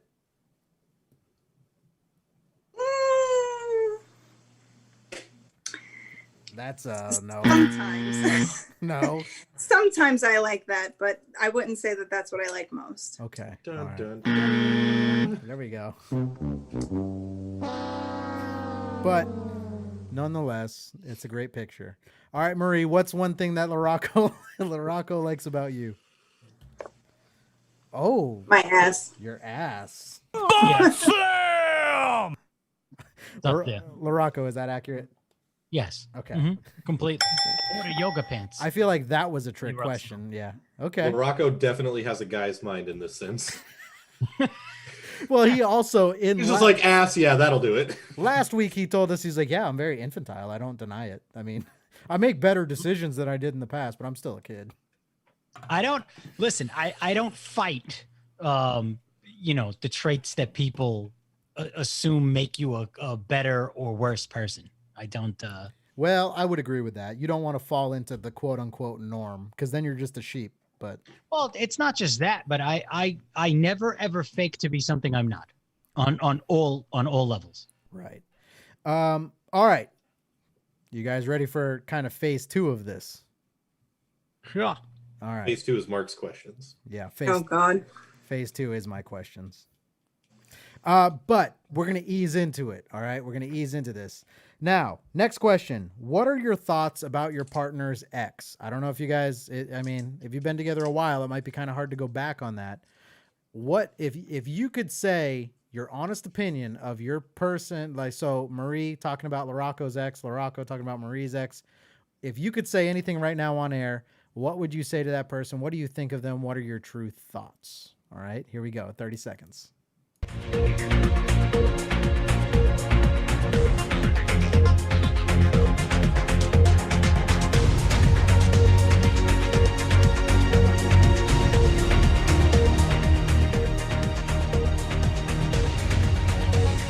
And Mundane, if I'm not wrong, we're starting with Marie on this one, right?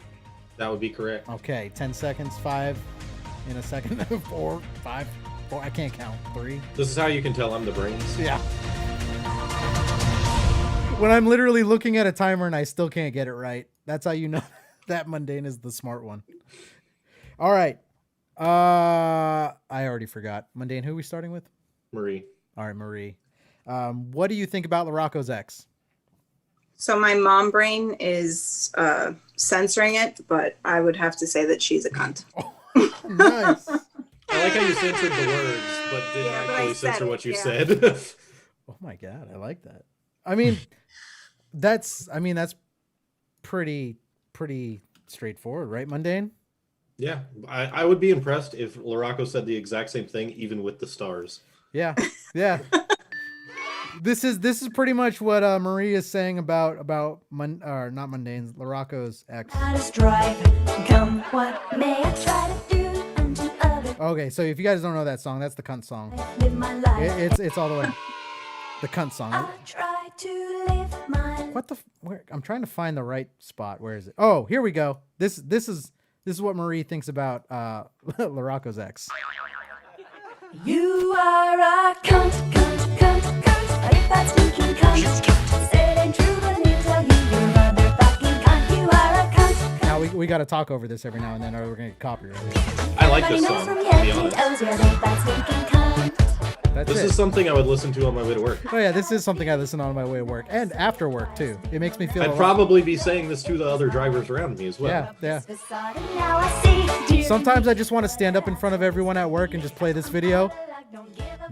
Put It on is my a catchy song. put on my backpack and walk out the door and be like deuces. I feel like if I had theme music, this is what would play when I walk into a room. This is what should play when we all walk into rooms. Motherfucking cunt. Everybody knows from head to toe, you're a big fat stinking cunt. And everyone watching on Facebook got to actually see that video too. So The video's pretty amazing, I'm not going to lie. all stick figure drawings. Yep. All right. Cool. Larocco, what do you got? What do you think about Marie's ex? Don't care? Okay. Why do you have such a hard time reading that? Did you just have a stroke? Yeah, I got droopy face You going were on. like, don't. Have you ever noticed I only show half my face, the other half is covered by this filter? It's because my face is literally dripping off my chin. Because of the last stroke I had. So Honestly, I don't. I try not to waste time thinking about that kind of stuff. right? And at this point it was so long ago that I get that. I truly get that. Like Only thing that I will admit that does sometimes bother me, that I'll concede, is that it makes me draw comparisons. Like, if I think that person's ugly, I'm kind of like, oh man, am I that ugly too? but it has nothing to do with her. It's all you, right? Like Oh, well, yeah, it has to do with her, because it's kind of like, oh, you like that dude? And that, you know what I mean? And then I look I don't at her, know. I was like, I think I was much better looking than that. I feel like Larocco sits in the corner of his room with a ruler, like, seriously? Yeah. No, but I don't have any type of extreme feelings towards it. I just kind of, I don't know. It's not worth it. Right. Now I guess here's the thing. Was the last guy uglier than you? Or was he better looking than you, Larocco? Oh, fuck yeah, he was uglier. Look at me. It would have had to have been fucking Brad Pitt to be any better than where she's at now. You guys are both about the same height, so yeah. You know what I mean? She hit the jackpot. Yeah, there you go. Larocco just walks up when he meets people and he's just, you are welcome. You're welcome. Yeah. Doesn't even say hi. He just says, you're welcome. That's it. Like All the right. song from Moana, he just has that playing as he walks Oh in. my God, that's his entrance song. All right, I got one last question for you, and it's the only question I'm adding into this. What's the most awkward moment you guys have had in bed? Did someone do something where it was embarrassing, where you had to just stop and laugh? Or did you have a moment where you stopped and laughed and didn't tell the other person? 30 seconds. How do you stop in the middle of something like that and laugh and the other person not notice? It could be in your mind. Like someone could do something and you're trying to hold back a laugh, like they thought they were doing something really like good and it was just not. I'm just concerned with how fast Marie just wrote that and was done. Like 5 seconds in, she was like, got this. I'm done.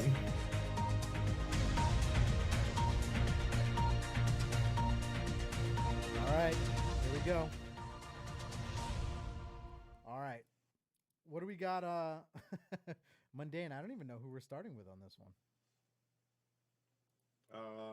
Marie. All right. It's Right? his No. turn. Wait, no, it's Larocco. Okay. Listen, I can't be perfect all the time. Are you ready for this? Shit, because shit's about to get real. Okay. You will never. I mean, is this the first time you're playing this game on the show? This is the first time we've ever played this game on I it. do No, believe that's not true. We did this with Renegade and Miss Sin. Oh, well, there you Oh go. yeah, well definitely. Compared to him, you will never ever see somebody write this after this show, or before, for that matter. You ready? Okay. I'm a little scared now. I'm scared for everything. Boom. Oh, Whiskey Dick. Right there. Did you Okay. read it? Well, Let me but- show it to you again. Everybody's all quiet. Yeah, it happens. Mark, where do you go? It's a problem at times. Mark, where are you? I'm right here. I think I spelled whiskey wrong. no, I think it's spelled right. Is it? There isn't an E in there, right? Okay. Where's Mark? Did he just? No, I'm here. Oh, maybe there is. I don't know. Where I is think Mark? there's supposed to be an E in there. There's an E in whiskey. Is there? Well, we know what it's supposed to say. All right, Larocco. There he is. Yeah, where'd you go? Oh no, because based. no, because there's four people in there. You won't see there. You can only see 3 faces. Okay. Before we move on, I don't know what a whiskey dick is. So Okay. I need some explanation. I'm sorry. I just don't know what a whiskey dick is. It's a limp noodle from drinking too much. Oh, okay. So you couldn't perform. Yeah, it happens. It's just like hurricane season. My pussy is like That's why he my takes chin. 4 Cialis every morning when he wakes That's up. right. So I take a Cialis in the morning. Yeah. Woo! I love Kev. Okay. All right. Now, Marie, what is the embarrassing moment you got? I was gonna spare you, Lou, but I wrote I plead the fifth. Ooh. Okay. I didn't know that was an option. Who gave that as an option? It's creative. It's creative. What, Well, played in the fifth? But yeah, that's not an option. Wait, so maybe she was gonna write the whiskey thing, but she just felt bad. And that's what I want to know, I guess. So now that Larocco kind of exposed himself, was that also the same moment you would have written? Yeah. So that was a pretty memorable moment in the Larocco household. I would say so.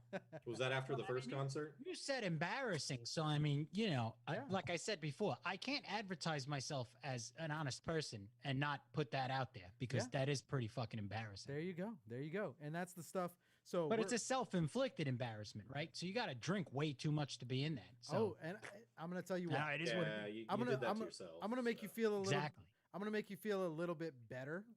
Okay, so I'm gonna throw myself in on this one to make you feel a little better. I've never had that to where I couldn't perform, but I've definitely been too drunk to where I couldn't finish, and I've had to fake it. So, like, just because I'm like, this is getting kind of stupid. Like, I'm drunk, I can't feel shit, I'm kind of tired. So I've had that happen. And if you want to go a step further, I've actually fallen asleep on a girl before on top of her. So I'm not going to get into that.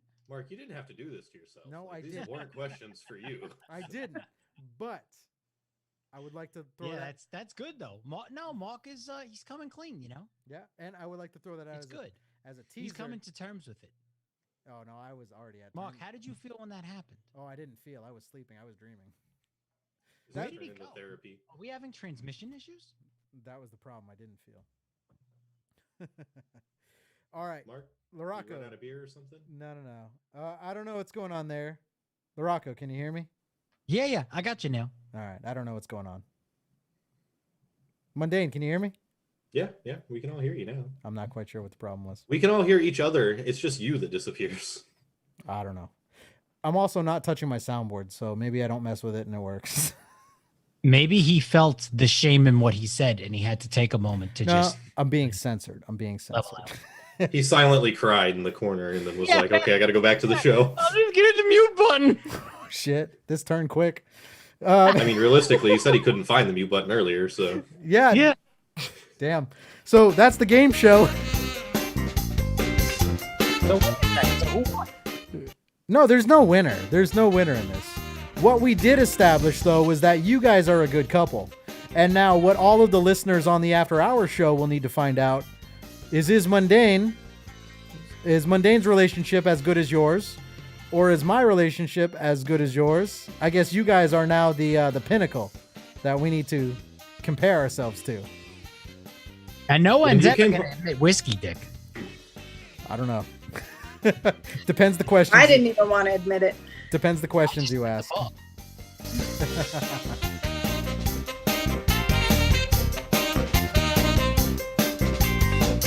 And by the way, Kenny's laughing. I'm assuming at what I said. But I'm not lying. I literally fell asleep on a chick, and then she was like, "Did you sleep?" And I woke up, I'm like, nah, I'm good. And you just keep going.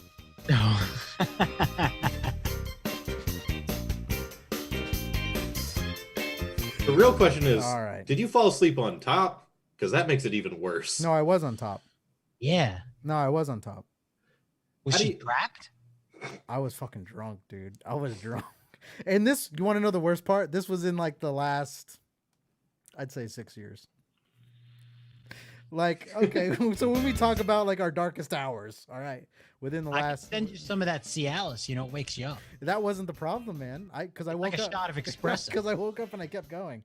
Oh man, that wasn't the problem. LaRocco's morning routine. He walks into town, gets a Starbucks, a Cialis. He's just like, we're good to go. Maybe make it two. It gets the blood flowing. Oh man, but that really happened. I'm not lying to you. I just wanted to make LaRocco feel a little better. But I will say that you guys did far better than I thought you would. Nonetheless, LaRocco, good job. Thank you. Marie, good job as well. So, Mundane, Thank you. I guess we'll have to figure out who goes next, and then we'll play. It's definitely you. I think so. Okay, I would agree with that because you need a little bit more time before we can ask you these questions. Yeah, pretty much. All It's right. been 7 days, Mark. Calm down. And then from what we learned about Marie, LaRocco. You are a cunt, cunt, cunt, cunt. If that's stinking cunt, say it ain't true. You motherfucking cunt. You are a cunt, cunt, cunt. Best song ever, by the way. Everybody knows from your head to your toes, you're a big fat stinking cunt. All right, so we're going to take a commercial break. When we come back, we're going to be getting into viral videos. Then we're playing a game. Marie, you're more than welcome to stick around, but also if not, we appreciate you jumping on, playing that game with us. You guys did far better than I thought you would, so I'm impressed. Excellent. Thanks. All right. So then what we're going to do is we'll take a commercial break. When we come back, we've got viral videos, and we're going to be playing Name That Tune. It's going to be not for the title, but definitely competitive nonetheless. We will be right back. This is the After Hours Show. Vessel send shockwaves around the world. You're listening to the After Hours Show. Okay, alrighty, let's play some tunes.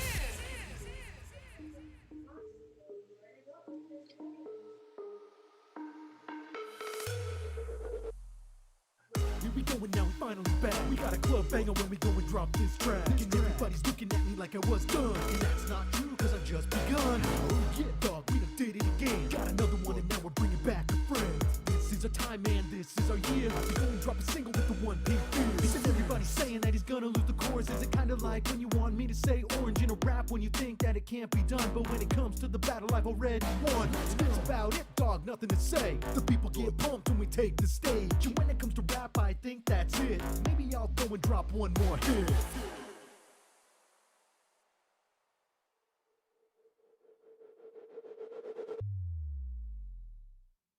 Everybody in the club go and jump. Everybody in the club go and jump. Everybody in the club go and jump. Everybody in the club just stand up. Everybody in the club go and jump. Everybody in the club go and jump. Everybody in the club go and jump. Everybody in the club just stand up. Everybody in this club and we jumping. If you ain't lit, then you can't tell me nothing. I'm feeling myself and I'm all in my bag. If you ain't cute, then you probably is mad.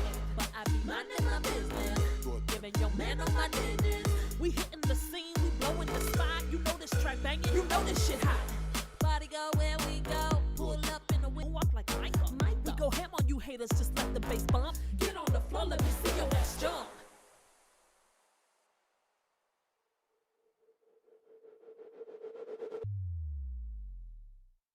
Everybody in the club go and jump. Everybody in the club go and jump. Everybody in the club go and jump. Everybody in the club just stand up. Everybody in the club go and jump. Everybody in the club go and jump. Everybody in the club go and jump. Everybody in the club just stand up.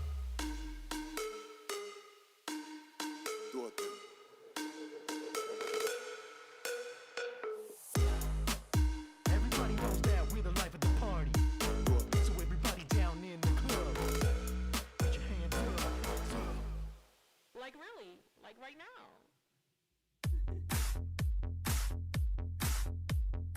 Hello world, I'm here to publicly say that I'm Taco Tony. I'm sorry, it's Taco Tony. I don't mean to sound like a rapist, it's Taco Tony. I'm sorry. This is just the voice I was born with, it's Taco Tony. Metrosex, I'm sorry. Not everyone can be a superstar like Ron Jeremy. I don't mean to sound like a rapist. Metrosex, I'm sorry. The water falling. The kids are 18 before I start waterfalling on them. I'm here to publicly say that I'm sorry. I'll also get rid of the whole life touch. Sorry. Bathroom stall. Sorry. Or at least cut the price in half. Taco Tony, price in half. Metro sets. Sorry. This is just the voice I was born with. It's Taco Tony. I love the After Hours show and I promise to be a better taco for everyone. It's Taco Tony. It's Taco Tony. The After Hours Show, not just another boring talk show. Listen anytime, anywhere. I'm listening. Stay up to date at theafterhourshow.com.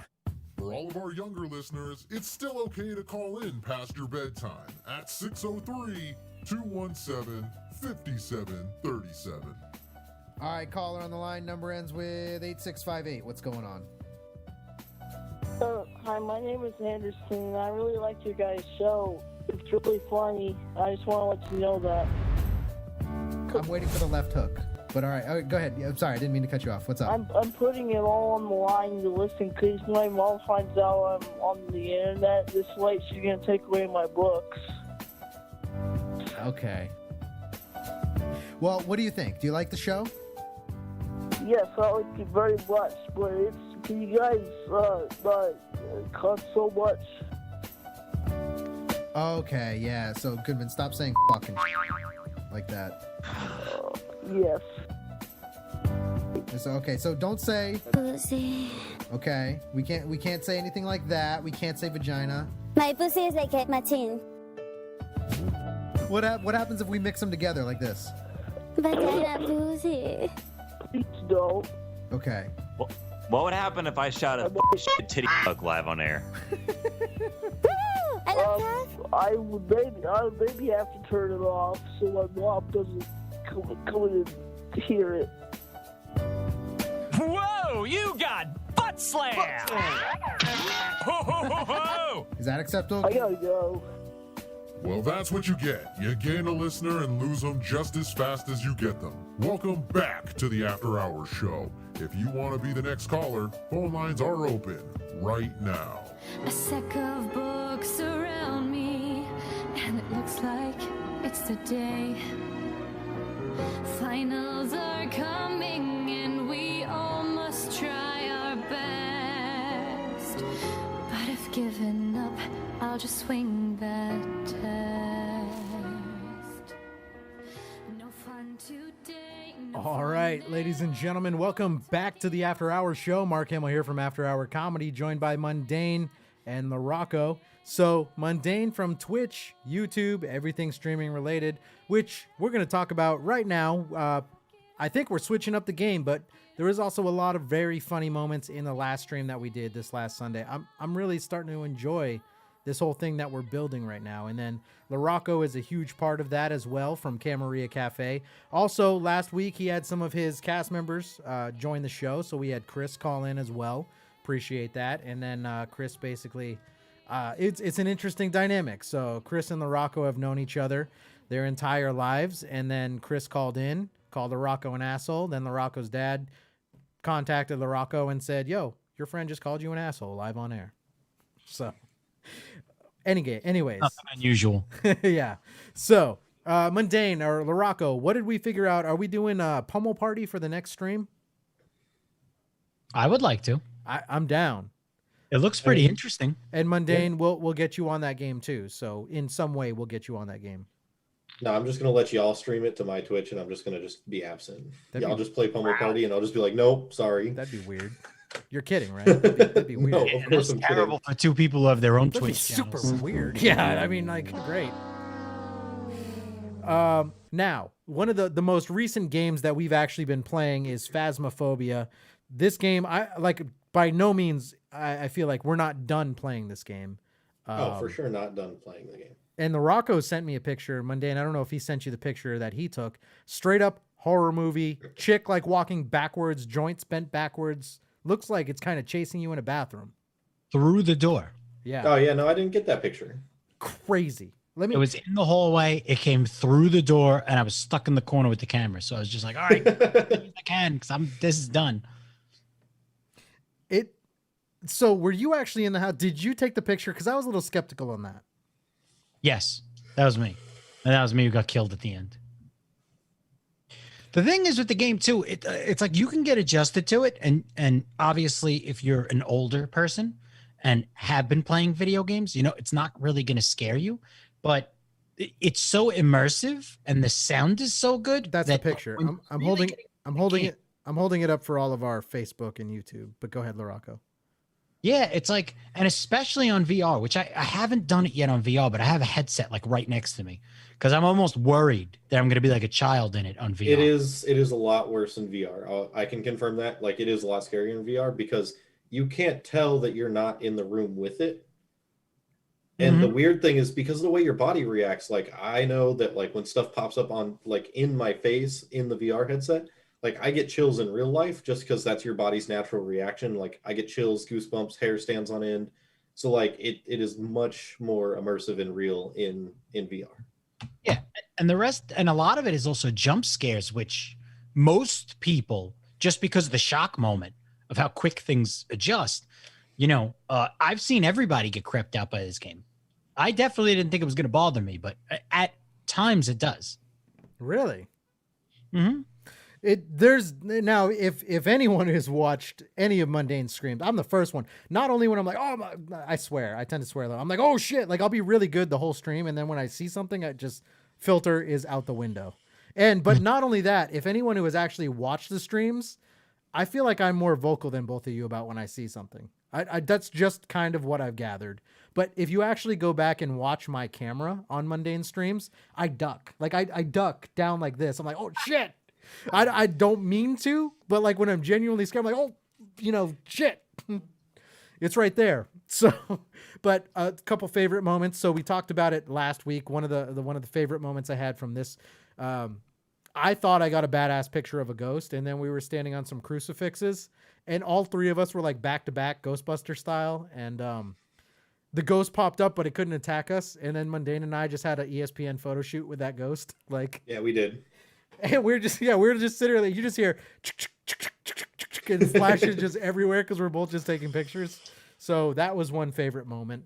So question, in playback, does it have the same issues that we see during the live? No. So it doesn't have any type of frame drop, doesn't have any type of like lagginess. Right. And then even like, so when we blew up the whale tonight, for everyone just tuning in, there was some debate on the show whether or not I kind of crossed the line. So we had a whale on the beach and we blew it up with TNT, and everyone was talking like I blew the whale up. I didn't blow the whale up, guys. No, Mark blew the whale up. I played a video 50 years ago that man blew the whale up. And everyone was talking like I blew the whale up. Now I did not need to mention PETA, but I did, and I feel like that's what kind of got attention. I was wondering what I saw your work profile once, and it said whale exploder. I was wondering what that meant. No, I saw that on your LinkedIn. No, I'm dyslexic. It means I explode like a whale. That's what I meant. Previous job experience, it just said whale exploder. So no, I had it backwards, guys. I meant like I explode like a whale. Because what do they got? They got that. So I did actually find out what was causing issues on the stream, though. Okay. So I was playing with my PC and I was like, dang, it seems like the fans are super loud. So I got to looking around, and the actual Razer like hardware kit that's in my computer that controls all of the lights for like my keyboard, my mouse, everything was running my CPU at 100%. It was maxing it out. 98% of my CPU was being used by the actual lighting software. Gotcha. So my CPU was running a solid 90 degrees Celsius full time, like 100%. Computer had been on for like 5 or 6 hours, just 100% CPU. Damn. So anytime you did anything, it was lagging you down. Well, no, it didn't lag any type of normal usage on the computer. I could play a game and just play, and it would be perfectly fine. But the minute I tried to test the stream or do any type of stream, it would drop the FPS down to like 10 frames per second. Right.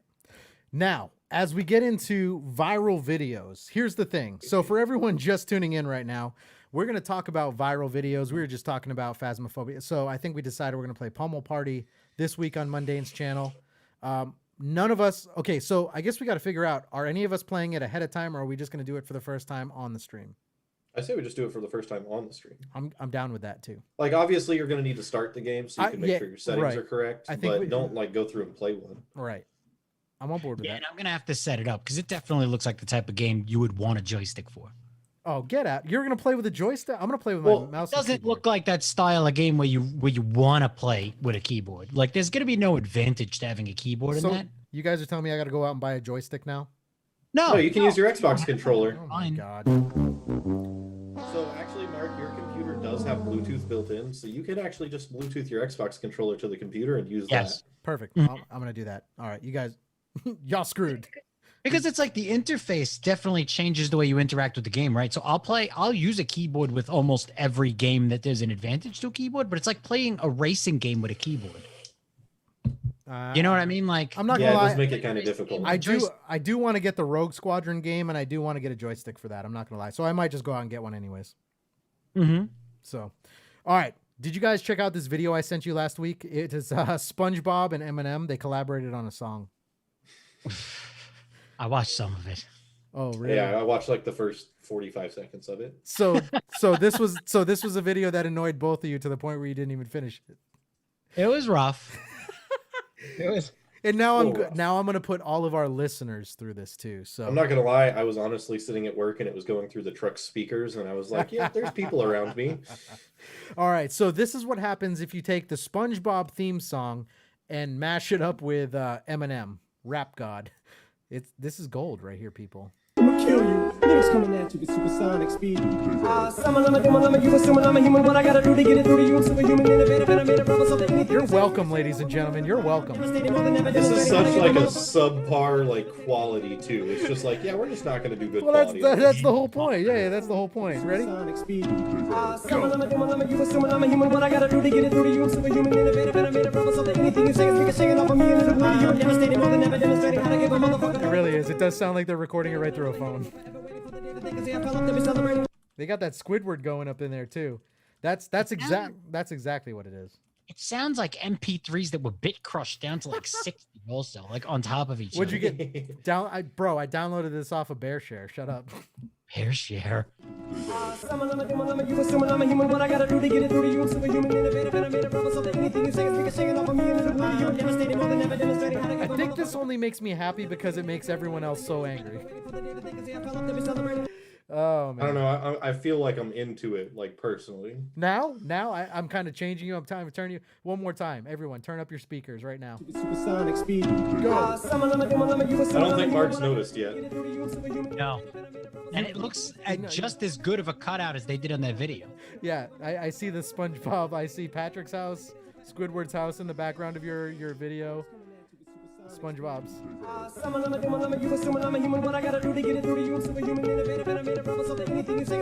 Laraco's about to take his headset off and just throw it against the wall. It just keeps going. Yeah, it does, and I just keep replaying it too. I keep looping it. All right, now on to another thing. I have a challenge for you guys because I watched this about 5 different times and I have no idea what they're talking about. So, that being said, are you guys open to the challenge? I guess. Laraco, I already know you're going to fail this challenge. Okay? Mundane, I think you're going to pass this challenge. What is the challenge? The challenge is figuring out what the hell they are trying to advertise in this video.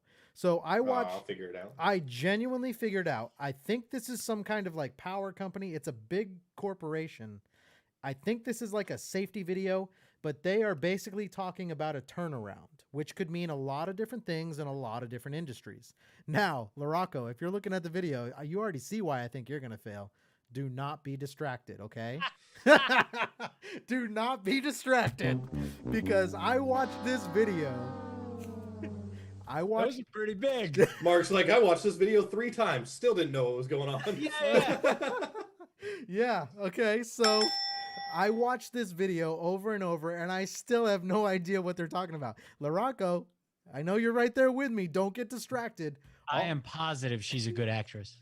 I am positive she's not, and she got hired for her brains. So, all right. Huge brains. Huge brains. Now, okay, here's the challenge. Can anyone figure out whether people on the show or people listening on Facebook, YouTube, on the radio, can you guys figure out what they're advertising? Because I could not for the life of me. They're talking about a turnaround, which naturally I think turnaround time, okay, that kind of makes sense, but It doesn't. Not to this. Here we I go. like how our viewers have been trending upwards as you put her on the screen. Yeah, yeah.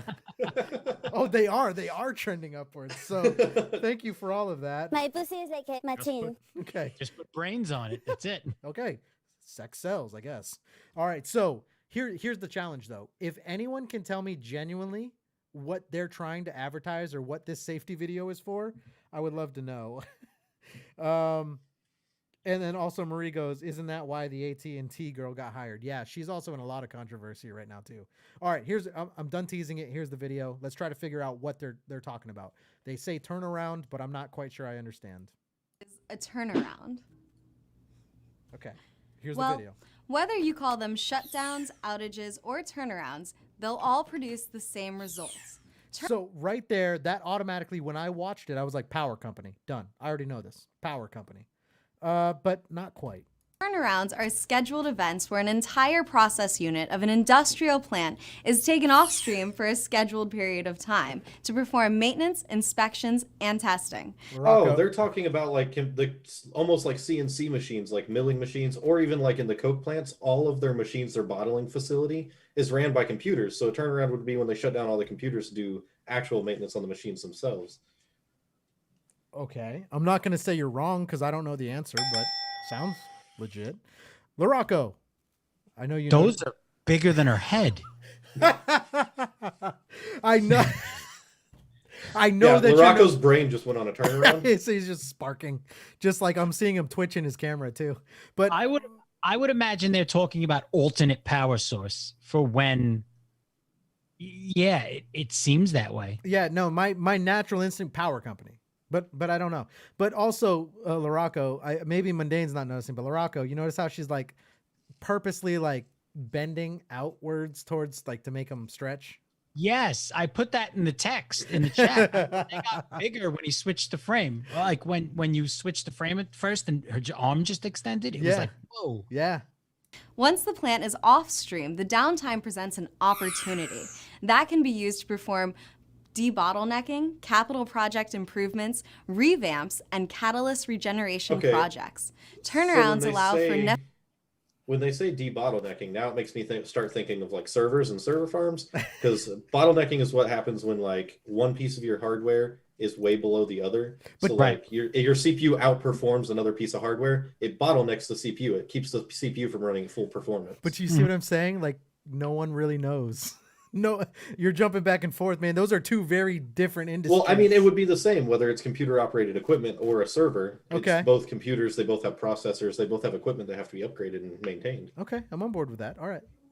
Necessary maintenance and the upkeep of operating units. Turnarounds are needed to maintain safe and efficient operations. If you think of an oil refinery the way you think of your car... Now they're talking about oil and your car. Okay, does that throw anyone off a little bit? No? Still on board with your same train of thought? She is changing industries. So maybe it's like a maintenance scheduling management firm. Now, like they would analyze your business, they would see what would need upkeep. And anytime you have to have a turnaround, which means we're going to shut this down for X amount of time, like and 20 also, minutes to remap. Yeah. Maybe they're like a strategic firm to like. That might be right, but I also see no bra lines. Like she's not wearing a bra right now. There's no lines whatsoever. She's not wearing a bra. We're the reason they do this. You know that, right? Yeah. Probably. Listen, you paid attention to the whole video, just not what she was saying. Yeah. I keep getting these like pillow advertisements and all this other shit on Facebook, and it's always got this like, you know, at least semi-attractive girl like advertising it. And I asked Marie the other day, I was like, why do you think they do this to me all the time? And she goes, because you click them. Bro, I'm going to read it right now. That shit's funny.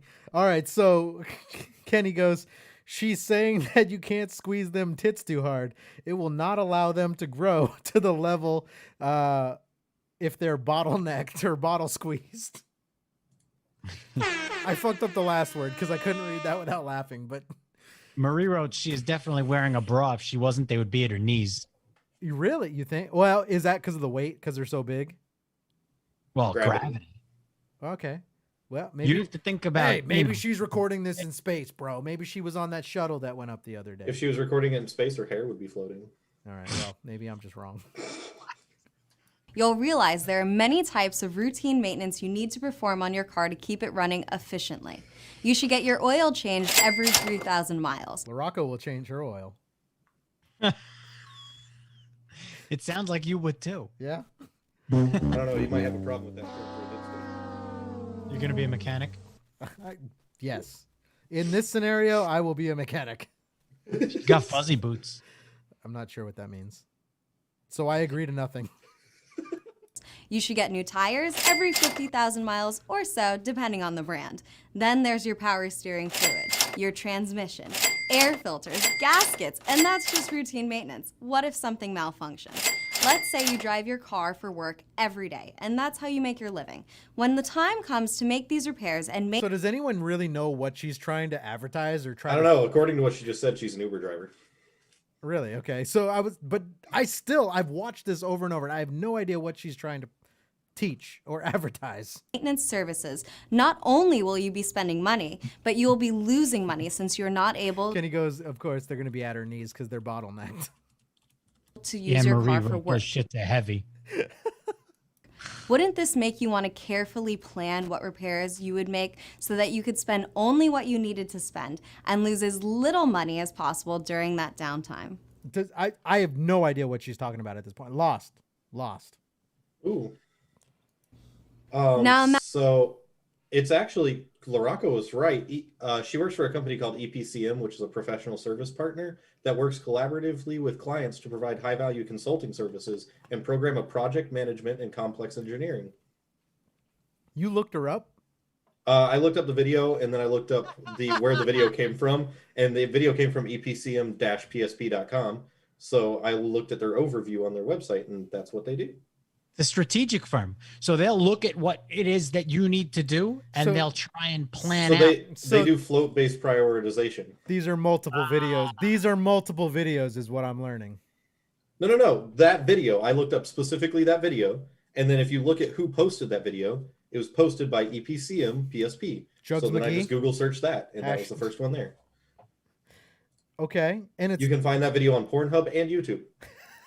That's where he watched it on Pornhub. But I still don't know what I'm learning here. It's not making sense here. So this is They're trying to make examples to you of how to prioritize whatever system it is you're trying to make more efficient. Oh, so they can do any company's whatever. They'll learn and they'll coach and teach it. And the funniest part this is the chick second. Hey, you know what? I think so Mundane looked up the site. We need to hire this chick. I don't know what the price is, but she needs to. What she's gonna do? We need to make a 30-second commercial, like TV commercial, with her, and then we're gonna post that all over social media. Her name's Julia Morgan, by the way. Okay. Juliana Morgan. Oh my God! Yo, You know what? full on creeper status right now. Mark, we've just been making jokes and watching the video, but he has just shot his creep meter past 1,000%. Well, so okay. Are we- the second? are if we- you look up EPCM, Are we on not Google- letting this go by? Like we're seizing this opportunity? Listen, if you looked up EPCM on Google, like the fourth thing that pops up is infomercial video by oil industry logistics firm. Oh my God. Should be one of the most boring the web has ever seen. So why could it have gone viral? And There are it lots of- literally just says because there was a busty TV presenter that stole the show. And he's literally. That's all quick. Are you doing this on your phone or on your computer? Oh, that's definitely popped up on my third monitor, or my third or fourth monitor over here. All right. He needed 3 or 4 monitors to see the whole thing. Yeah. Dude, always watch out for the quiet ones. That's what they say. We just spoke about her boobs on commercial. He found her house address. Does she have social media? I mean, hold like, on, I can tell you. I'm 100% genuinely thinking about paying for like a 30-second commercial and just having her talk about how great the After Hours show. But I also want her, like, the whole time she's got to be jumping. Oh, And- she's an actress. She has a Twitter and an Instagram. Oh my God. Dude. Oh my God. Okay, so I 100% want to hire her to actually do like a 30-second ad and just say some random stuff, but just be so distracting that no one hears what she says. Like like those new commercials where I complain to people all the time. I watch the commercial and you can't hear them talk. The background music's so loud. And it's like, why am I watching this? Or we could be completely belligerent about it, like you said, and have the vocals like no matter what you do, no matter how loud you turn it, you can barely hear it because every other audio is higher, and she's just jumping and bouncing. They're all like, and I'm telling you, they're pillow commercials, mattress commercials. There's always like a girl on it speaking over an iPhone microphone from 10 feet away. Yeah. And the music comes on and it's like, wait, I can't hear what she's saying. But she's always wearing something scantily clad. So you still watch it. I'm down. If someone, Mundane, you got to get me this information. Check the group chat. I sent her Twitter link. Oh my God. All right. So here's what's going to happen. I'm going to start off and be polite. I'm going to offer her an interview. We're going to talk to her and just have her explain what she does, try to promote her business. And then I'm going to try to hire her. She is an actress, so you could possibly just get an interview as like, hey, she's an actress. That's actresses. That's our in, so I don't have to pay for the ad. But she's actually been in a few movies. You're plotting like what they do on castingcouch.com. Like you're plotting, you're even like, imagine she just sees from her agent like the show she's being invited on, and she's like, oh, let me watch an episode, and she watches us talk about how we're strategically going to pull her in. So she was in a horror movie called Recovery in 2016. Oh my God! So this is our 2021 interviews. And he is right. I just looked her up too, and now it says this extremely boring business infomercial has gone so stupidly viral. Yeah, I told you. Because of people. I'm not creepy. I just read what was there. Because of people like us playing this shit. Oh my God! All right. Wow, goddamn. That took a sidetrack. That was that was interesting. All right, so what we got? Larocco, I told you I was going to fill you in on this. Do you know who Old Dominion is? That's a moving company. No, it's not. It's a band. Then I don't know who it is. Okay. Old Dominion. Old Dominion is a band. We told you we were going to fill you in on the whole meow phenomena. Okay. So Old Dominion, this is their song. You may recognize it. I'm not going to play a ton, and I'm not sharing the video because this got us flagged the first time we did this. Do you recognize this song, though? No tambourine, and I found you like a melody. You were saying so this song is Old Dominion, okay? We had them dancing in the streets. All right, here we go. One-man band. I don't want to be a rolling stone alone. And I'm only being very sporadic about this because this got us flagged the first time, okay? Take our own show on the road. I'll lay down the beat. And that's one-man band, all right? So that's kind of their song.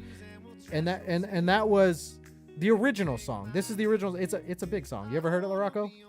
It sounds familiar. Yeah. Mundane, I know you like this song. Or you've heard it. Oh yeah, I've definitely heard the song. Yeah. I also found Larocco's website. Yeah. Okay. I wanna run down your wild dreams. My phone's blowing up right now, and it must be from you guys from sending all these like Twitter links and stuff. Okay, so one-man band. So you guys heard that. Now, Larocco, are you familiar with this whole meow phenomena? No. Okay, this meow phenomena is real. Okay, now this meow phenomena is what you do is basically you take the original song and you do a meow version of it. All right. Meow, meow, meow, meow, meow, meow. There you go. But they actually did it. The original artist. Meow, meow, meow. Meow, meow, meow, meow, meow, meow, meow, meow, meow. And basically what you do is you take the original song and you do a meow version of it. Meow, meow, meow, meow, meow, meow, meow. Meow, meow, meow, meow, meow, meow, meow, meow, meow, meow, meow, meow. And now this is the original artist. And now they're about to get into the chorus. Meow, meow, meow, meow, meow. Meow, meow, meow, meow, meow, meow, meow, meow, meow, meow, meow, meow, meow, meow, meow, meow, meow. Now that's basically that's the meow phenomena is kind of what's going on right there. So that is obnoxious. Yeah, just wait. Oh, shit. It's not as bad as Eminem over SpongeBob, but it's pretty obnoxious. That kind of hurts my feelings, Mundane. A little bit. Kind of hurts my feelings a little bit. You're welcome. All right. Anyways, let's go over to afterhourcomedy.com and take a look at those big jugs. All right. Now we're going to scroll up. I just told Mundane in a chat, I said, we should become an investigative firm. Like, and our slogan should be, do you see a woman with big boobs or camel toe online? We could figure out who it is. Oh, dude, I'm scary with internet access. We'll investigate. We'll investigate the matter. Or like, did you see big tits or camel toe? We'll get to the bottom of it. I just want to point out that Mark, I feel like paid for views on his Facebook page because he has 188 billion. You know that's my info, right? My info. I literally typed views and I typed in the number. Is that really what it is? Yes. It pops up. It pops up as a link too. That's weird. Yeah. Want to find out who it is or think you'll get arrested? Call the After Hours Show. No, so for anyone who's my friend on Facebook, yeah, no, that's my info. Where it says about me, I put views and then I put a big ass number. Hey, what's your middle name, Mark? I'm not don't say that out. I don't like my middle name. Oh no. Don't say that. Why? What do you think my middle name is? Mark Stados. Oh, I know your middle name now. You fucking weirdo. MMH, right? That's your initials? Stop. This is getting creepy and I don't like it.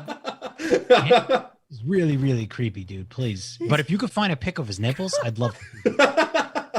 Oh shit, just check out I'm not gonna lie, I found your full name, but it says you're female. Yeah, just check out. Oh, you want to know why? There's a story behind this? Yes, I want to know why. That's fucked up. So when I first moved to Florida, I'm going to tell the story. I don't know if this is why, but this is my suspicion. When I first moved to Florida, I went and got my driver's license and I did I was a fucking kid. So I went and did the whole, let me take a picture of my driver's license and blank out the important information. But when I went to do that, I noticed that they marked me down as a female and I was like, what the fuck? And I had to go back to the DMV because they put me as a female. And then I had to go back in front of everyone sitting in the chairs behind me. And they're like, why are you here? And I'm like, you guys said I was a female. And then everyone behind me was like, that's funny, loser. Are you still a female? Because he found you, apparently. No, but... No, dude, it even says your address. It's kind of creepy. Is it right? Yeah. All right, so here's the meow songs. So here's the meow songs. All right, we're going to go over to afterhourcomedy.com. If you guys want to hear any of my music. Now, I don't have any of my new album up here. So my new album's coming out relatively soon. But we're going to go over here, After Hour Comedy. We're going to go to Listen, scroll down to Music. And then if you go to Music, we're going to go to my last album, Split Professionalism. Now, LaRocco, did you hear the song They Don't Know Me Yet? Have you heard that? Yes. Okay. For all of our listeners who haven't, I'm going to play it real quick. So we'll skip forward to where it's kind of relevant. It's about here. Wait. Okay. Yeah, right here. So you all better follow me right now. Okay. So this is one of the first singles I really put out. They don't know me yet. For the longest time, they didn't know what I did, what I thought, and that I'd run a whole show. Now I'm here. I'm exposing myself, and I'm doing it because they don't know me yet. Some people be like, damn, I didn't know. Okay, that's really all you need to hear. I guess that cadence, that tempo is really all you need to hear. All right, you got that on lock, LaRocco? Mm-hmm. Got it. Okay, so then I went after we heard the meow versions, and I went back, and LaRocco, you're going to hear the same exact song, and for all of our listeners. Meow, meow, meow, meow, meow. Meow, meow, meow, meow, meow, meow, meow, meow, meow, meow, meow, meow, meow, meow, meow, meow, meow, meow, meow. Meow, meow, meow, meow, meow, meow, meow, meow, meow, meow, meow, meow, meow, meow. And then this is where Mundane says I meow so aggressively. You did. Meow, meow, meow, meow, meow. Meow, meow, meow, meow, meow, meow, meow, meow, meow, meow, meow, meow, meow, meow, meow, meow. Obnoxious, completely obnoxious. You put a little grunt in a few of those meows. Like meow. He said a few of those meows with his chest. Yeah. Yeah. Meow, meow, meow, meow, meow, meow, meow, meow, meow, meow, meow, meow.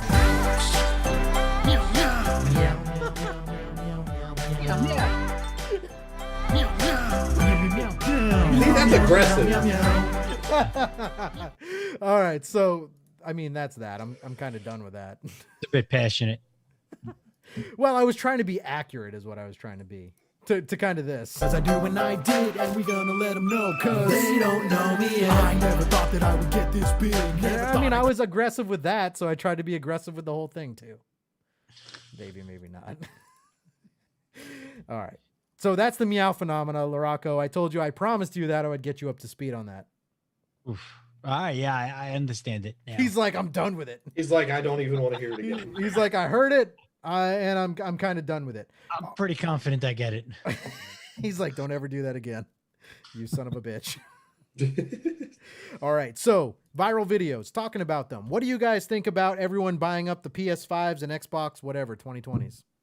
Oh, idiots. Okay, idiots. Mundane, what do you think about that?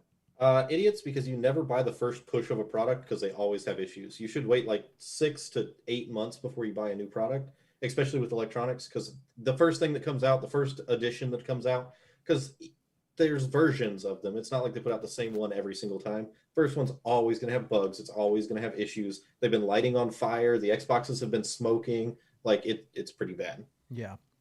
Now, this is one, gentlemen, that will literally sum up everyone. And I think this guy's right.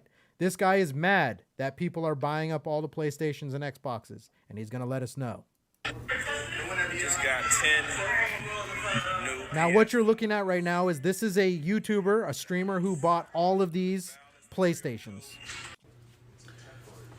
We need to talk And now what you're looking at right now is the actual person making the video. about this bullshit. It's people like this woman and other people who want to order up every fucking thing. And then people who are true gamers, people who really want to play, can't get it. And then, by the way, this guy looks like he could whoop anyone's ass. Not anyone, most people's ass. Most people that are buying up the PlayStations or Xboxes. these exact same people want to charge $700, $800, $900 because they have it. Selfish fucking consumers. And these stores need to start locking down. Online, you only can get one fucking console. Because people like her and these other motherfuckers want to just buy them all up and no one else can get them. Like, this uber consumerism is fucking stupid. You should be ashamed of yourself. It ain't fucking cool to have 10 fucking PlayStation 5s. Fuck. What do you... Is, Just do you like guys, that. He's just like, fuck. Do you guys agree with that? That a trillion percent. You know, I was gonna mention, and your favorite dude, Chris. So he's a computer nerd. Me and him go back and forth about computers constantly. So AMD just came out with a new processor and new graphics cards that are supposed to be really powerful, right? Now, most people don't build their own PCs. Even those on launch got completely sold out everywhere, and they're on eBay for double and triple the price. So even something like graphics cards and CPUs that you know only enthusiasts are going to buy, they're even getting resold. Well, you know, that's like with when Nvidia came out with the 3080s, and literally they had bots that bought every single one the second they came out, like bought millions of them. Yep. And no average consumer was able to even purchase one. Even if they were sitting on the site and pressed buy right as they came out, a bot bought all of them before anybody, and then put them on eBay for like double and triple the price. Yeah, and the point that I'm trying to make is this is a specific niche crowd that actually goes after that stuff. So now you bring it, you know, all the way down to that level from PlayStations and all these things right before the holidays. Like, there are people that are doing this for careers at this point. Like, they have to be. Yep. Well, yeah, because you got to think about, like, if they're flipping it at like 5 times the cost, the profit margin's outrageous. It's not right, but they're making money.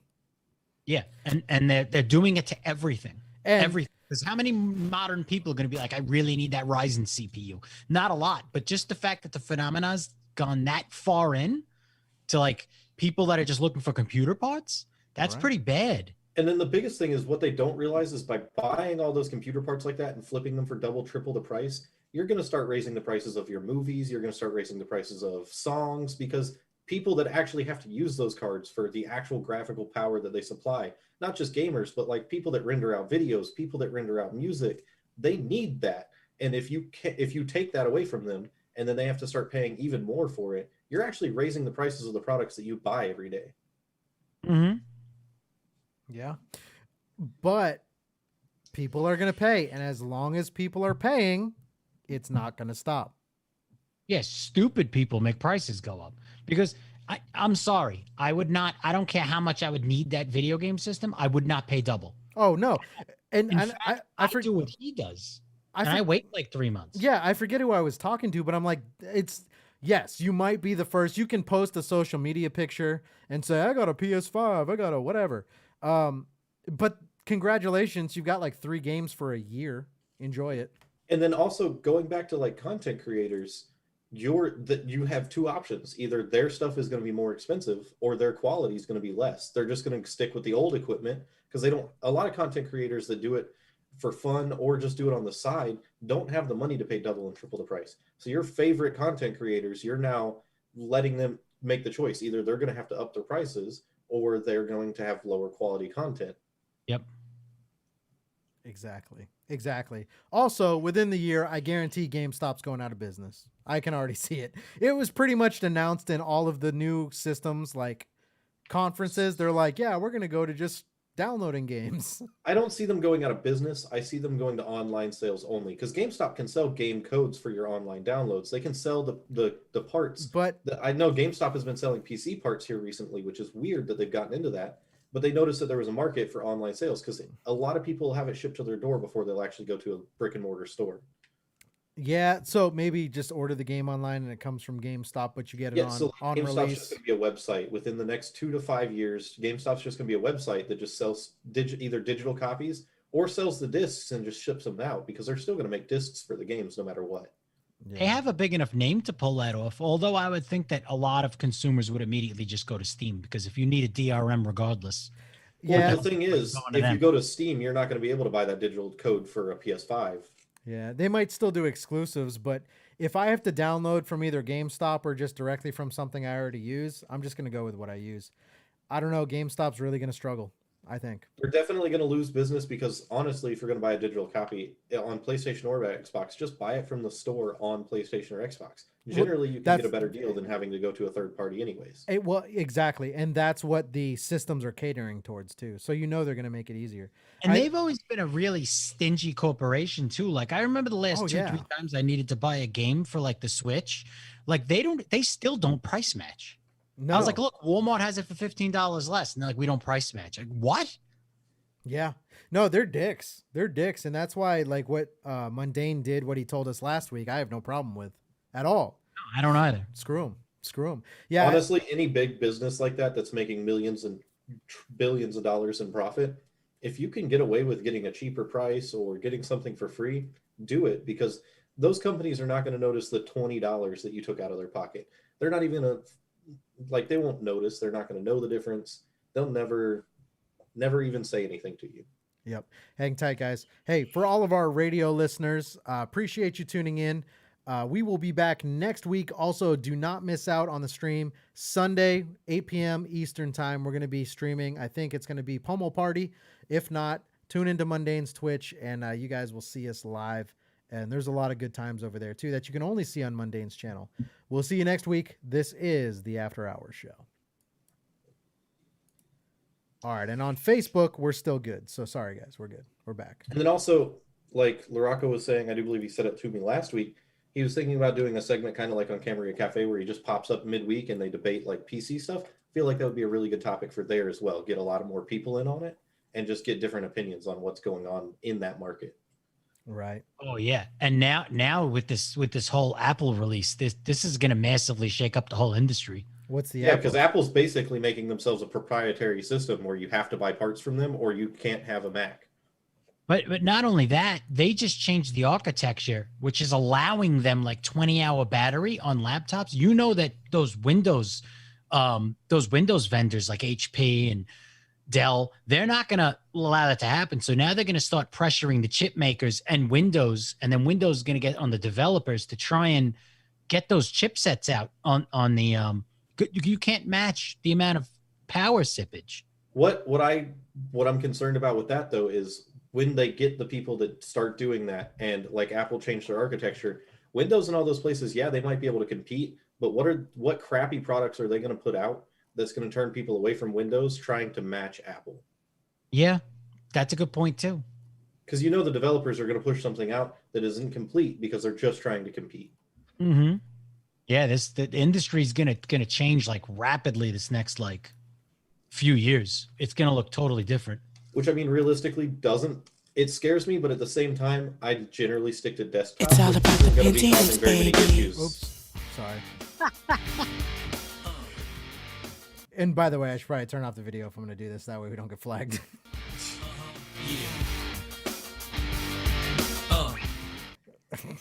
Anyways. But like generally, I don't see an issue when it comes to desktop anyways. Well, they're gonna have to shift over because they're gonna have to double the speed of their like processors right now. They're gonna have to drop the thermal load really low, or else they're not gonna be able to hold up to that. Well, at the same time though, like I can run my processor way higher than anything that's ever in a Mac because I have the room for cooling, and I also have, the ability to overclock. That's the biggest thing with Apple that I've always hated. They don't give you any options to do anything with your hardware. No type of settings. But we are super, super nerds, right? Most average people don't even know how to change the volume on their laptop. Let's be real. Most average Wow, that's bad. That's bad. Laptops. Most average people though that are going to be buying the Apple products are just buying Apple because it's a brand name, and B, it'll do what they want straight out of off the shelf. Whereas I build a desktop because you're not going to find a pre-built that's going to do what I want it to do or have the specs that I want. Hey, yeah, but sorry, I don't mean to interrupt you guys. I'm gonna run out real quick, like two minutes, and when we come back, we'll get into. Do you guys want to do name that tune, or what do you want to do? Sure, we could do that. Marie actually asked when we're doing it because she said she might want to jump back in too. Cool. I'm good at the very. I gotta run. 10:30. What? Yo quiero al baño para uno momento. I'll be right back. Hold on. You just make Camilo really happy. But yeah, they're gonna shake up the industry big time. And see, here's what I'm interested in though. When they start changing their architecture, because I've messed around a little bit with actual Intel architecture, you can actually edit the architecture of your chips. Yeah, but even a lot of big computer nerds wouldn't be willing to do that. It really depends. And for the general market, like let's put it this way, like so one of my biggest music making software is obviously Logic Pro. Everybody talks about that program. And my video editing software is Final Cut.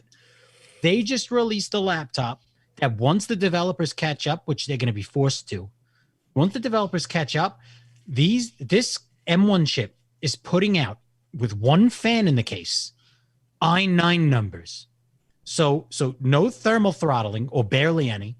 There's almost no heat coming onto the laptop itself, right?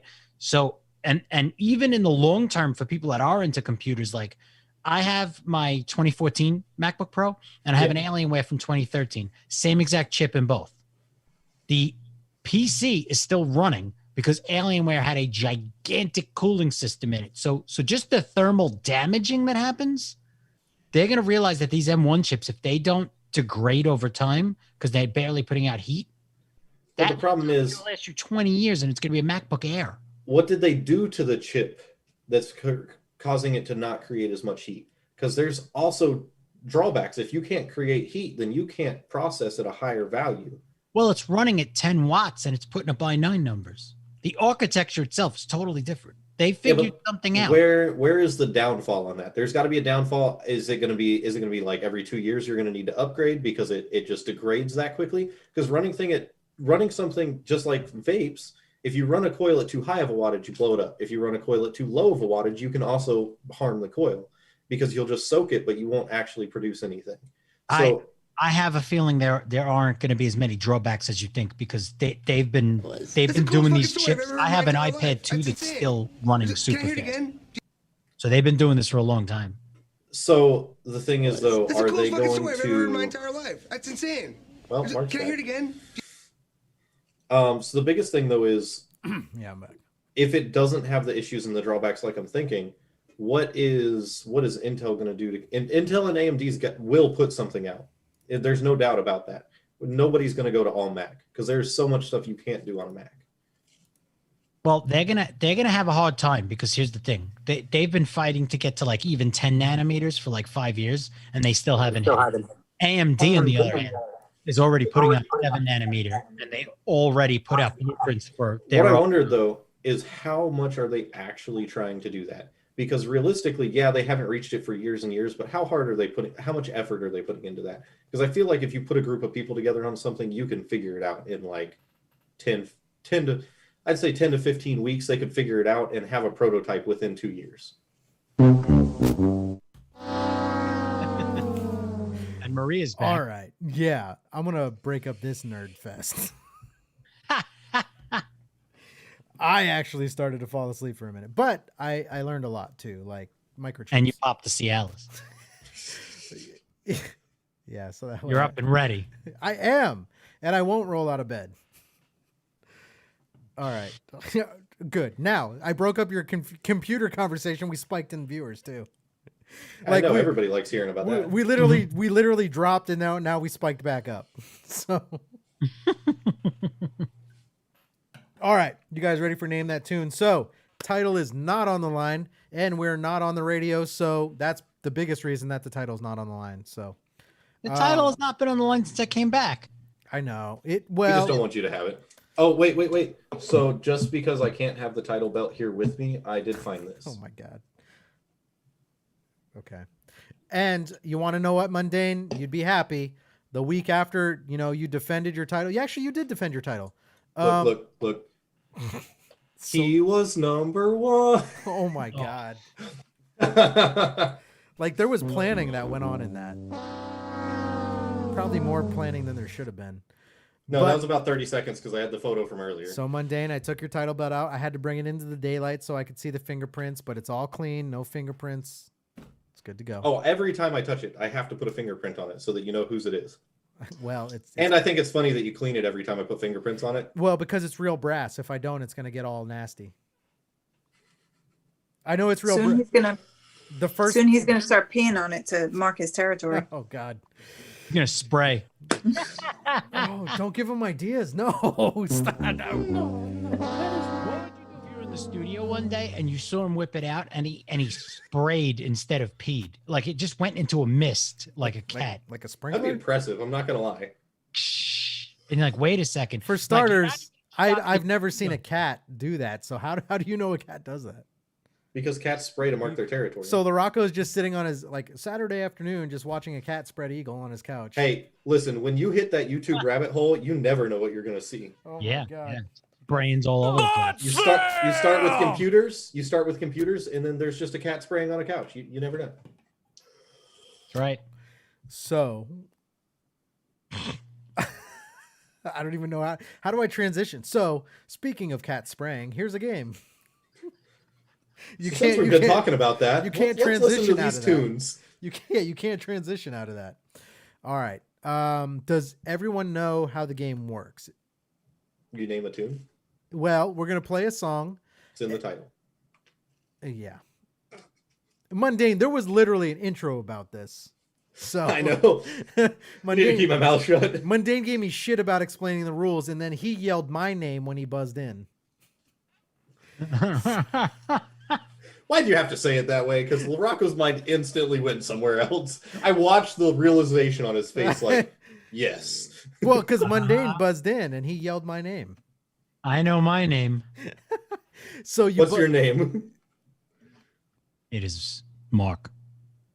Okay. Honestly, we should make Mark use his name on Zoom. Schmitty Warben Jagerman Jensen. That's fantastic. There's 2 guys on the show, and they both have yelled my name into the mic. Schmitty. Oh, Schmitty. Schmitty Werben Jagerman Jensen. Yeah, that's He what was I am. number 1. That's what I am in the Zoom call, by the way. All right, so you buzz in by saying your name. So I'd buzz in by saying Mark. Mundane would buzz in by saying Mundane. LaRocco, Marie. Ultimately, I guess, you know what? It might not be for the title, but we can do impressions. Oh, I'll do it. I'm terrible at impressions. Then just don't lose. And Marie wouldn't do it. Remember? I'll do it. I'm down. Let's do it. Impressions. All right, but I already have an impression for LaRocco just because I know he can do it, and I want to hear it on air. But here's the deal: whoever loses has to do impressions. Wait, what do we do in order to get to the impressions? Like, what do we have to? Is it like lose a question and then you have to do an impression? Nope. If you have the least amount of points at the end, you have to do the impression. Yep. And it's still name that tune. Name that tune. More specifically, it's name that video game theme. Oh, that one again? No, this is a different one. I was terrible at that. No, last time we did name that movie theme, right? No, we did the 90s cartoons, and I won. No, we did video games. No, we did 90s cartoons last week. You might have listened to one. Yes, Lou, it was 90s cartoons. Ooh, yeah. See, I'm right. I'm the brains of this. Don't judge me. Why don't we do like 80s songs? I'm down. I know all the 80s songs. No, that's my genre. I would love to, but we'd get flagged in a heartbeat on Facebook. Yeah, that's true. The 80s music, like instantly, you're gone. Yeah. They want their money. Get out of here. Yeah. You can't even sing 80s songs without getting kicked off there. We played the Girls song. Dune. Show ended. Him just saying the name, the show's probably about to end. Yep. At least I didn't blow up a whale. No, you definitely blew up a whale. It's on your resume. Whale exploder. You were complacent in the act because you played it back Everyone- and left. You whale killer. Get me. You were part of it. Get me, PETA. Come at me. Apparently, you can find my address on wherever Mundane looked. I should see if I can edit your LinkedIn account and put whale exploder as experience. I don't They might blow up a whale on your lawn and see how you like See, it. but that's the scary thing is I don't have a LinkedIn account. Well, no, but you definitely have accounts that I could put a whale exploder on. Yeah. Like Facebook. Yeah, or Pornhub. That's appropriate there. All right. So, are we doing impressions or are we just playing for fun? I say we do impressions. I would say let's play for fun because I'm definitely going to lose. Impressions. Okay. Impressions. Then it goes. Impressions. Then it goes to Larocco. Larocco, you're the deciding factor. You better choose the right answer, big boy.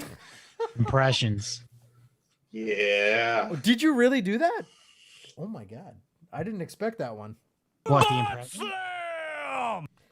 All right, then we're playing for impressions. Loser has to do impressions. So the way it works for everyone who's watching right now on Facebook, and we actually have a decent amount of people. Marie's regretting this right now. So the way it works is you buzz in by saying your name. Also, keep an eye on the chat because there are a lot of scenarios where the people watching on Facebook will help you answer the tune that we're playing. We're playing Name That Video Game theme. So even after someone buzzes in, we'll play it one more time unless everyone agrees that they're right. Then we'll go to the answer. Okay. Morocco's pulling up Shazam on his computer right now. Now, here we go. First one. Are you guys all ready? Clear on the rules. Buzz in by saying your name. Whoever has the least amount of points has to do impressions. The way it works is every single person playing gets to pick one impression that the loser has to do. All right. First one. Remember, video game themes. Okay? Popular video game themes. First one. Buzz in by saying your name. Mundane. All right, Mundane, what do you got? Donkey Kong. Okay. Mundane buzzes in and says Donkey Kong. I'm going to keep playing it just to make sure we all get a guess. I may be wrong. I think you're wrong. I might be wrong. I think you are wrong, and I know it, but I don't know what it is. Okay, So I was thinking Donkey Kong because I feel like I've heard it before. Yeah?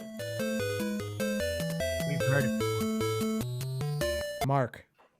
I'm going to go with... and now here's why. Here's why is because we have this over here. So are you guys familiar with this sound effect right here? Okay. We also have a donkified version.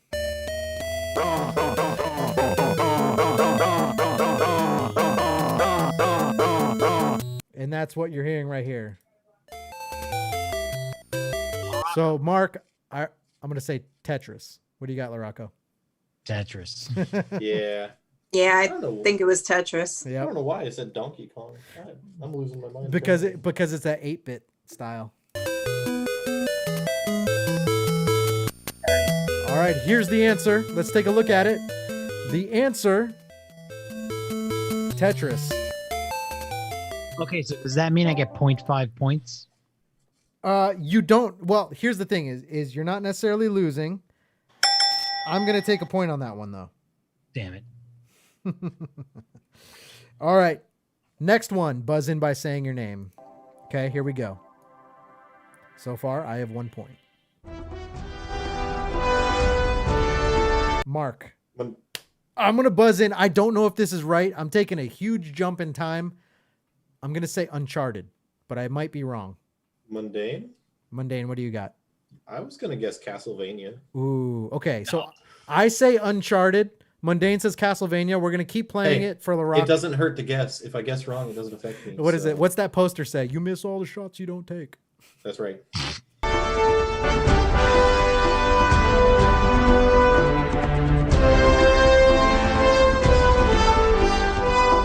Okay, what do you guys... I'm going to go back and I'm going to play it again just in case you guys want to hear it again.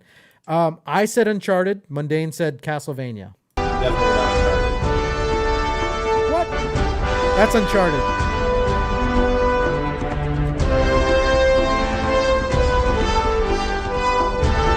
I literally bought my PlayStation just for Uncharted. That's Uncharted. That's horn in that mix, I'll tell you that. That's Uncharted. I'll play it again for you guys if you have a guess. If not, we can go to the answer.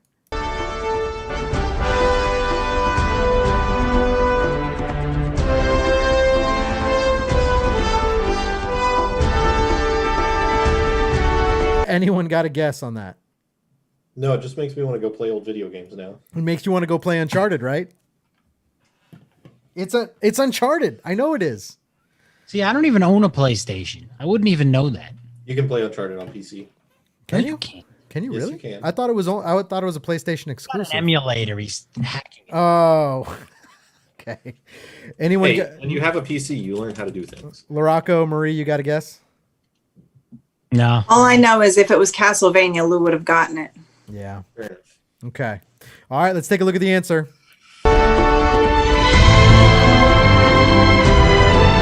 Uncharted. So that's me with another point. Or the new Michael Bolton track. The new Michael Bolton track, right? All right, here we go. Next one. Buzz in by saying your name. Marie. All right. Oh. Super Mario Brothers. There we go. I'm pretty sure we all agree on that, right? I'm gonna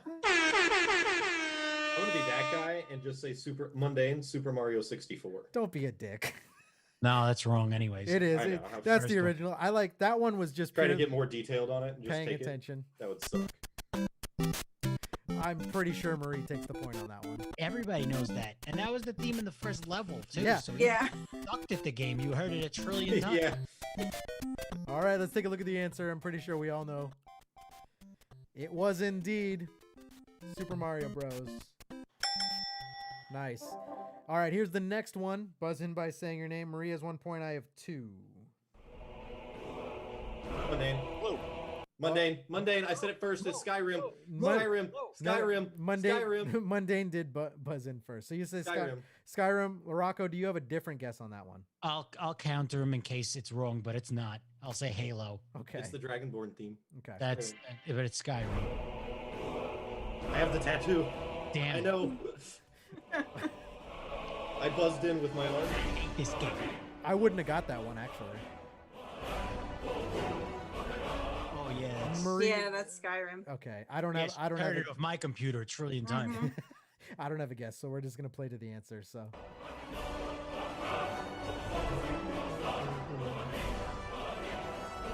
Skyrim.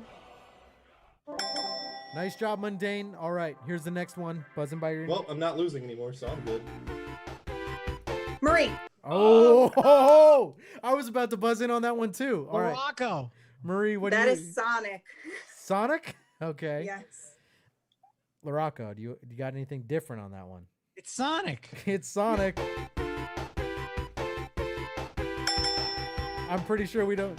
Yeah, right here. Yeah. Okay, so I've had a little to drink. So can we make the game a little more even and give me a 3-second latency? Yeah, we can make it Like even if every somebody time. yells, but I yell like a split second after. It was you can Sonic. push me forward. We'll make it Yeah, even. that was a solid like 3 seconds after though. That was 2 in a row. I got robbed. We'll make it even. Every time you drink, I'll drink. That's how we're gonna make it even. Oh my god. Drink, drink, Drink. So Marie technically has 2 points then, right? Yeah. Not gonna do impressions if a life depended on it. So far, you're the only one no points. Marie has 2 points. I have 2 points, and Mundane has 1 point. Here's the next one. Okay. Here's the next one. And we're almost halfway through.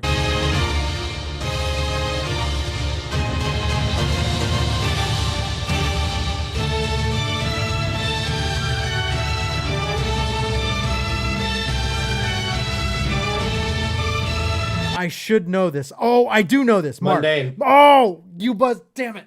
You better get Final this. Fantasy? No, Mark. Shadow of Colossus. It's I haven't played that yet. Shadow of Colossus. It's when you're climbing up the big bosses and you're jumping. Yeah, I've seen it in like the preview, but I Yep. haven't seen it. Even Vicky guessed Final Fantasy on that. Nope. Shadow of Colossus. I'm pretty confident. That was one of all time, I say, top 3 games. I got it on the regular PlayStation, and then I got it when they remastered it. Doesn't it sound Final Fantasy though? It is very final. But the best thing about Shadow Colossus, in the entire game, there was only like 12 bad guys, and they were all just big bosses. This is Shadow Colossus. But we'll play it again in case you guys have any other guesses.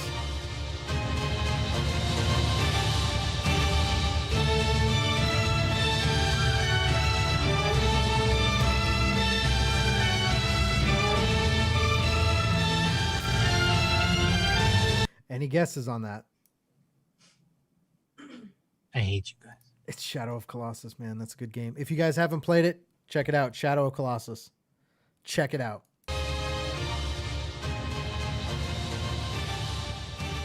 All right. And if you guys don't have a guess, we'll roll through to the answer on this one.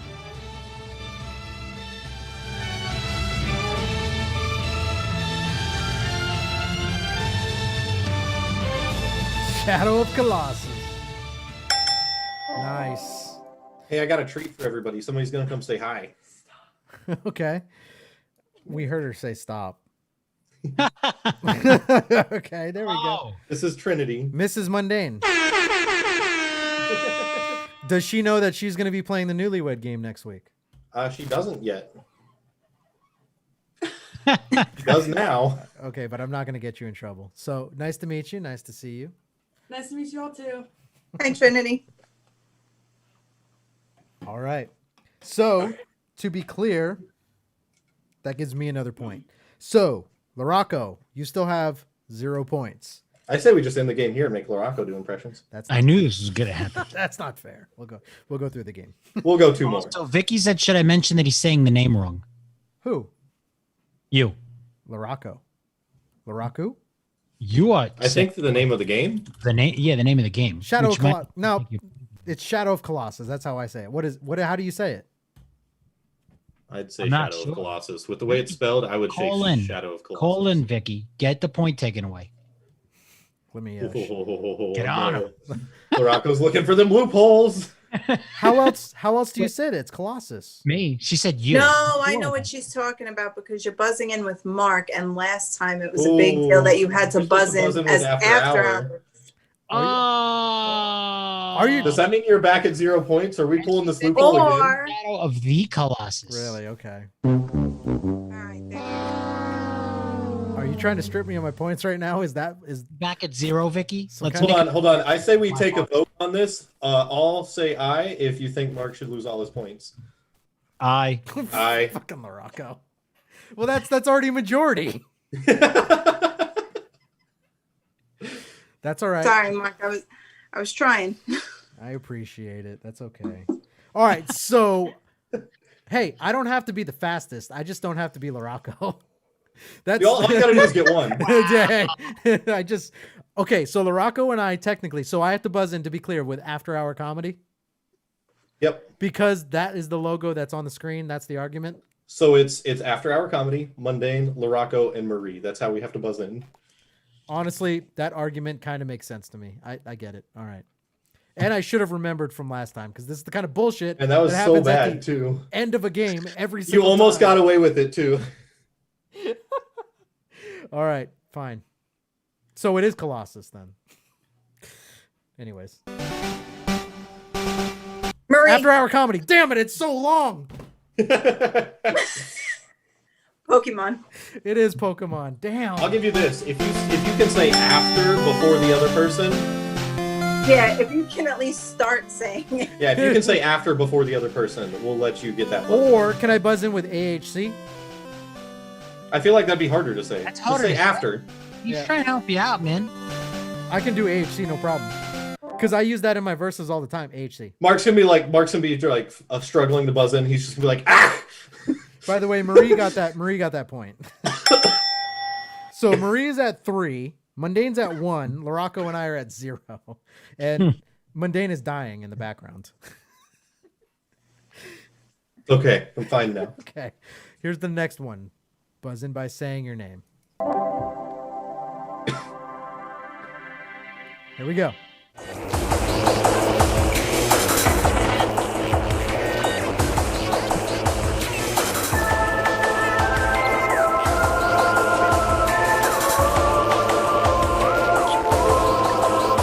I don't know if I'm going to get that one, to be completely honest. I think I know what it is. Where's my Steam? Where's my Steam? I think I know what it is.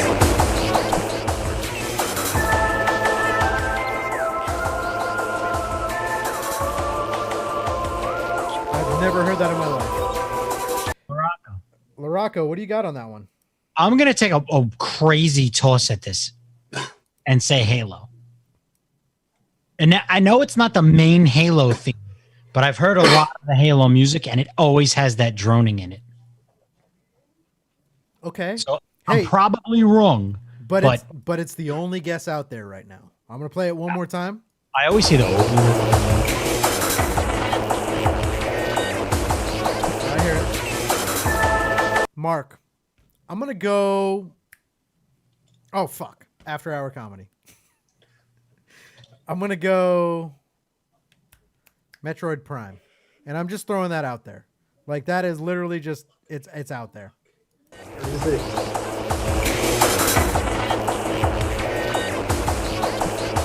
Mundane. Did you look at your Steam? Yes, I did just scroll through my Steam library. It's Alien Isolation, I do believe. I would have never got that, if that's right. Cheating. It's not cheating. Did anyone in the chat get it? No, no one in the chat. I did not search the audio. I did not search the audio, so it is not cheating. We should take away 2 points. I was not cheating because I What are didn't you search up the to? audio. All I did was scroll through my Steam library. I think because someone cheated, we wiped the board clean. No, we're not benefiting you, Mark. Okay. I tried. All right. So what'd you say? I could be wrong. I think it's Alien Isolation. Alien Isolation. I've never heard of that. All right. We'll play it one more time, then we're just going to roll to the answer unless someone else buzzes in. I said Metroid Prime. Mundane said Alien Isolation.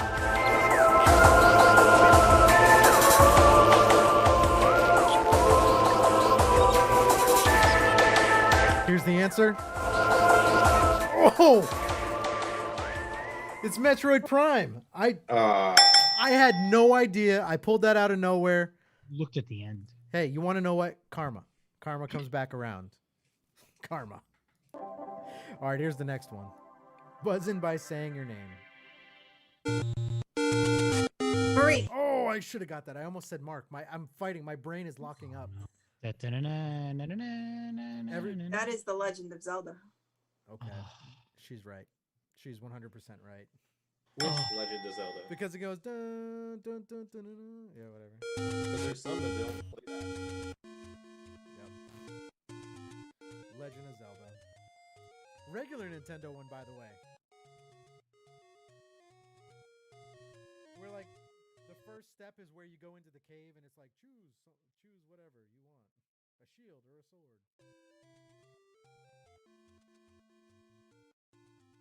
Nice. All right, so that's a point. So Marie's at 4 points. Mundane, So you're Mark, I don't know if the same thing's happening on Mundane's end, but It you is. got Mark just put his microphone. He got super low, right? Mike put his microphone in another room. Oh, I'm not. Mike put his microphone. He said, Yeah, I got all messed up on that one. No, "Hey Mike, where'd you put your microphone?" There we go. It's probably better for you now. Any better for you now? It's gone. Mike. He lost his microphone. What? All right. Let's see. Can you guys hear me now? Oh, I see what you're saying. Okay. Well, I guess LaRocco lost. We can't continue on anything without Mark. Nah, bro. All right. So the game just dissolves until next week. No, I don't know about that. Hang tight. I got you. All right, hold on. This is what we get for going into overtime. Somebody play the elevator music from Camaria Cafe. That's so messed up. Technical difficulties. Just play that music and throw on a background. I might have new elevator music coming. Nice. Did you make your own elevator music? Yeah. Nice. All the music I'm using on that is, well, besides the first 2 episodes. That's like the best way to do it, though, because then you never have to worry about it. Mm-hmm. All right. Where did he go? Mark just knocked his computer off the desk. This is so crazy. We should just start talking about tech again. I think he poured beer in the soundboard again. No. He could have. But that's strange how it just does this really slow decline. Like it just goes down and down and down. And the next thing you know, it's over. Maybe he just had a stroke and he pulled down on the slider on his way down. Mm-hmm. He's laying on the floor right now. Nobody knows what's going on. No. Where did he go? Maybe he just decided to end the show and he's like, these people won't shut up. So he just, he made it seem like it went out. Hey there, Mark. I know you're down there in the basement somewhere. I'll find you. No. Mark. He's just not having it. See what happens when we take his points away? No. Yeah, he got sad. Hold on. He's the big sad. He got really sad and he's gone. Forever. Is he still on the stream? Yeah, like I can see his face. I don't know what he's doing. Is he just playing the game by himself and trying to figure out why nobody's guessing? He might be trying to get points. He's trying to get points right now. He wrote volumes dropped. I don't know what that means. Oh, hold on, volumes dropped, working on it. I think he probably just accidentally screwed up the soundboard. Okay, so since he's out for a moment, we're gonna have to fill it in with quality content and talk about very important things that people are really super interested in hearing. So if you say M1, we're gonna play a game. Where do you believe your hands go at night when you sleep? So you asked this last week. I do believe my hands go everywhere because I move around a lot when I'm asleep. Everywhere. Just everywhere. Like anywhere they can go, they find a way. Just like I roll and I'll just smack people. I don't care. Okay. Marie, where do you believe your hands go at night when you sleep? up your ass. Oh. Is that why it wakes up sore? Could be. I mean, they usually tell me that it's sometimes acid reflux makes your bum hurt when you wake up in the morning and your butt is sore. But now I'm finding out that your entire hand is up my bum. So realistically, when it comes to a health standpoint, you're supposed to sleep with your arms at your sides because above your head can actually cause numbness by cutting off circulation to your hands. And you should avoid folding your arms under your pillow while you sleep. The weight of your head can put pressure on your wrists and elbows and compress a nerve. Yes, that has happened to me numerous times. And I think one time I woke up, my arm was so numb I couldn't feel it. I was like flailing around and I accidentally smacked Lou in the head and then laid down and pretended to be asleep when he woke up. That's the story. Yes. That's been the story. She's trying. Apparently, it can also cause carpal tunnel if you sleep with your hands in the wrong position. Wow. Really? That could explain a few things. You know, sometimes I like to sit on my hands, you know? So apparently,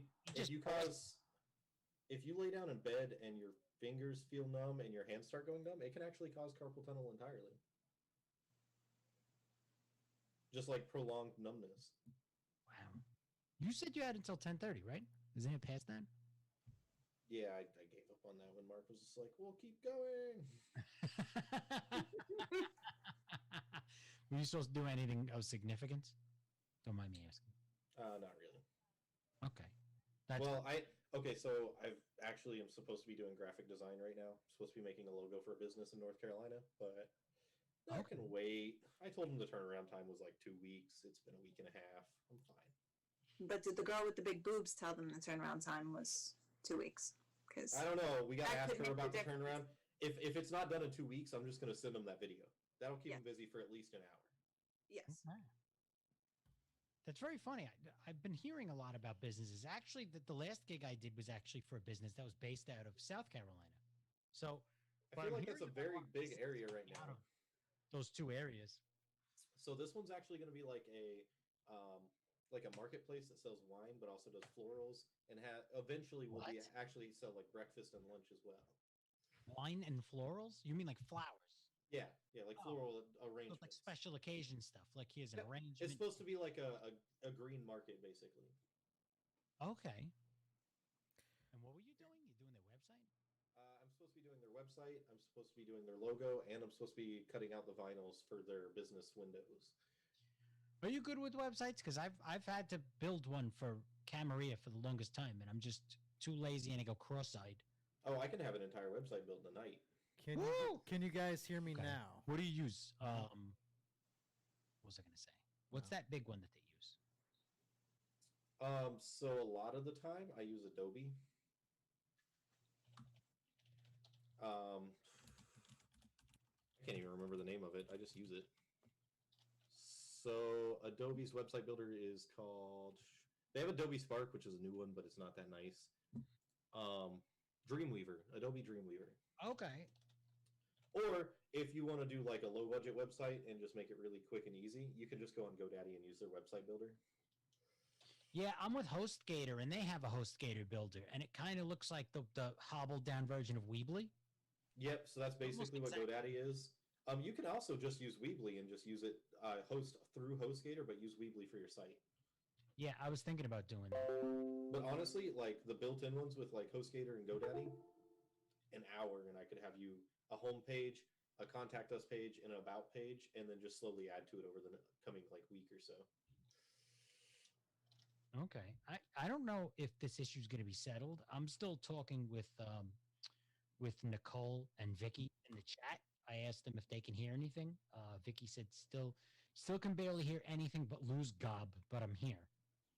So I said I'm the only one you can hear, and then Nicole Well, she said she could hear click, click, click, which is my keyboard.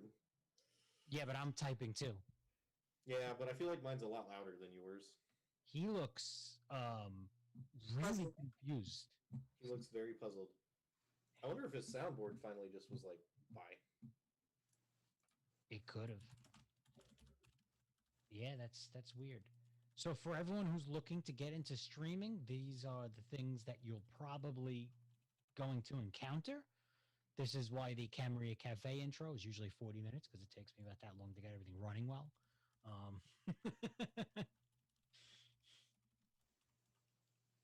And it happens. And Marie, so Vicky said you were low too. Oh no. I just So told the him New Yorkers are loud, so yeah, she can hear me and you. Yeah. So bending the microphone. He did say that soundboard may have died from beer, and I told him to lower the master entirely and then turn off power and turn it back on and see if that brings it back. Give it a hard reset, baby. Yeah. More power, baby. That's what they always do. He said resetting now. Then you.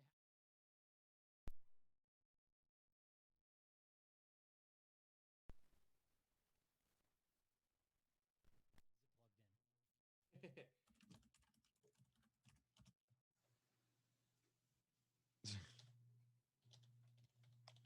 in? Is it plugged into the wall? Is the wall plugged into the unit? I forgot which board he used. He changed it. Yeah, I would imagine so.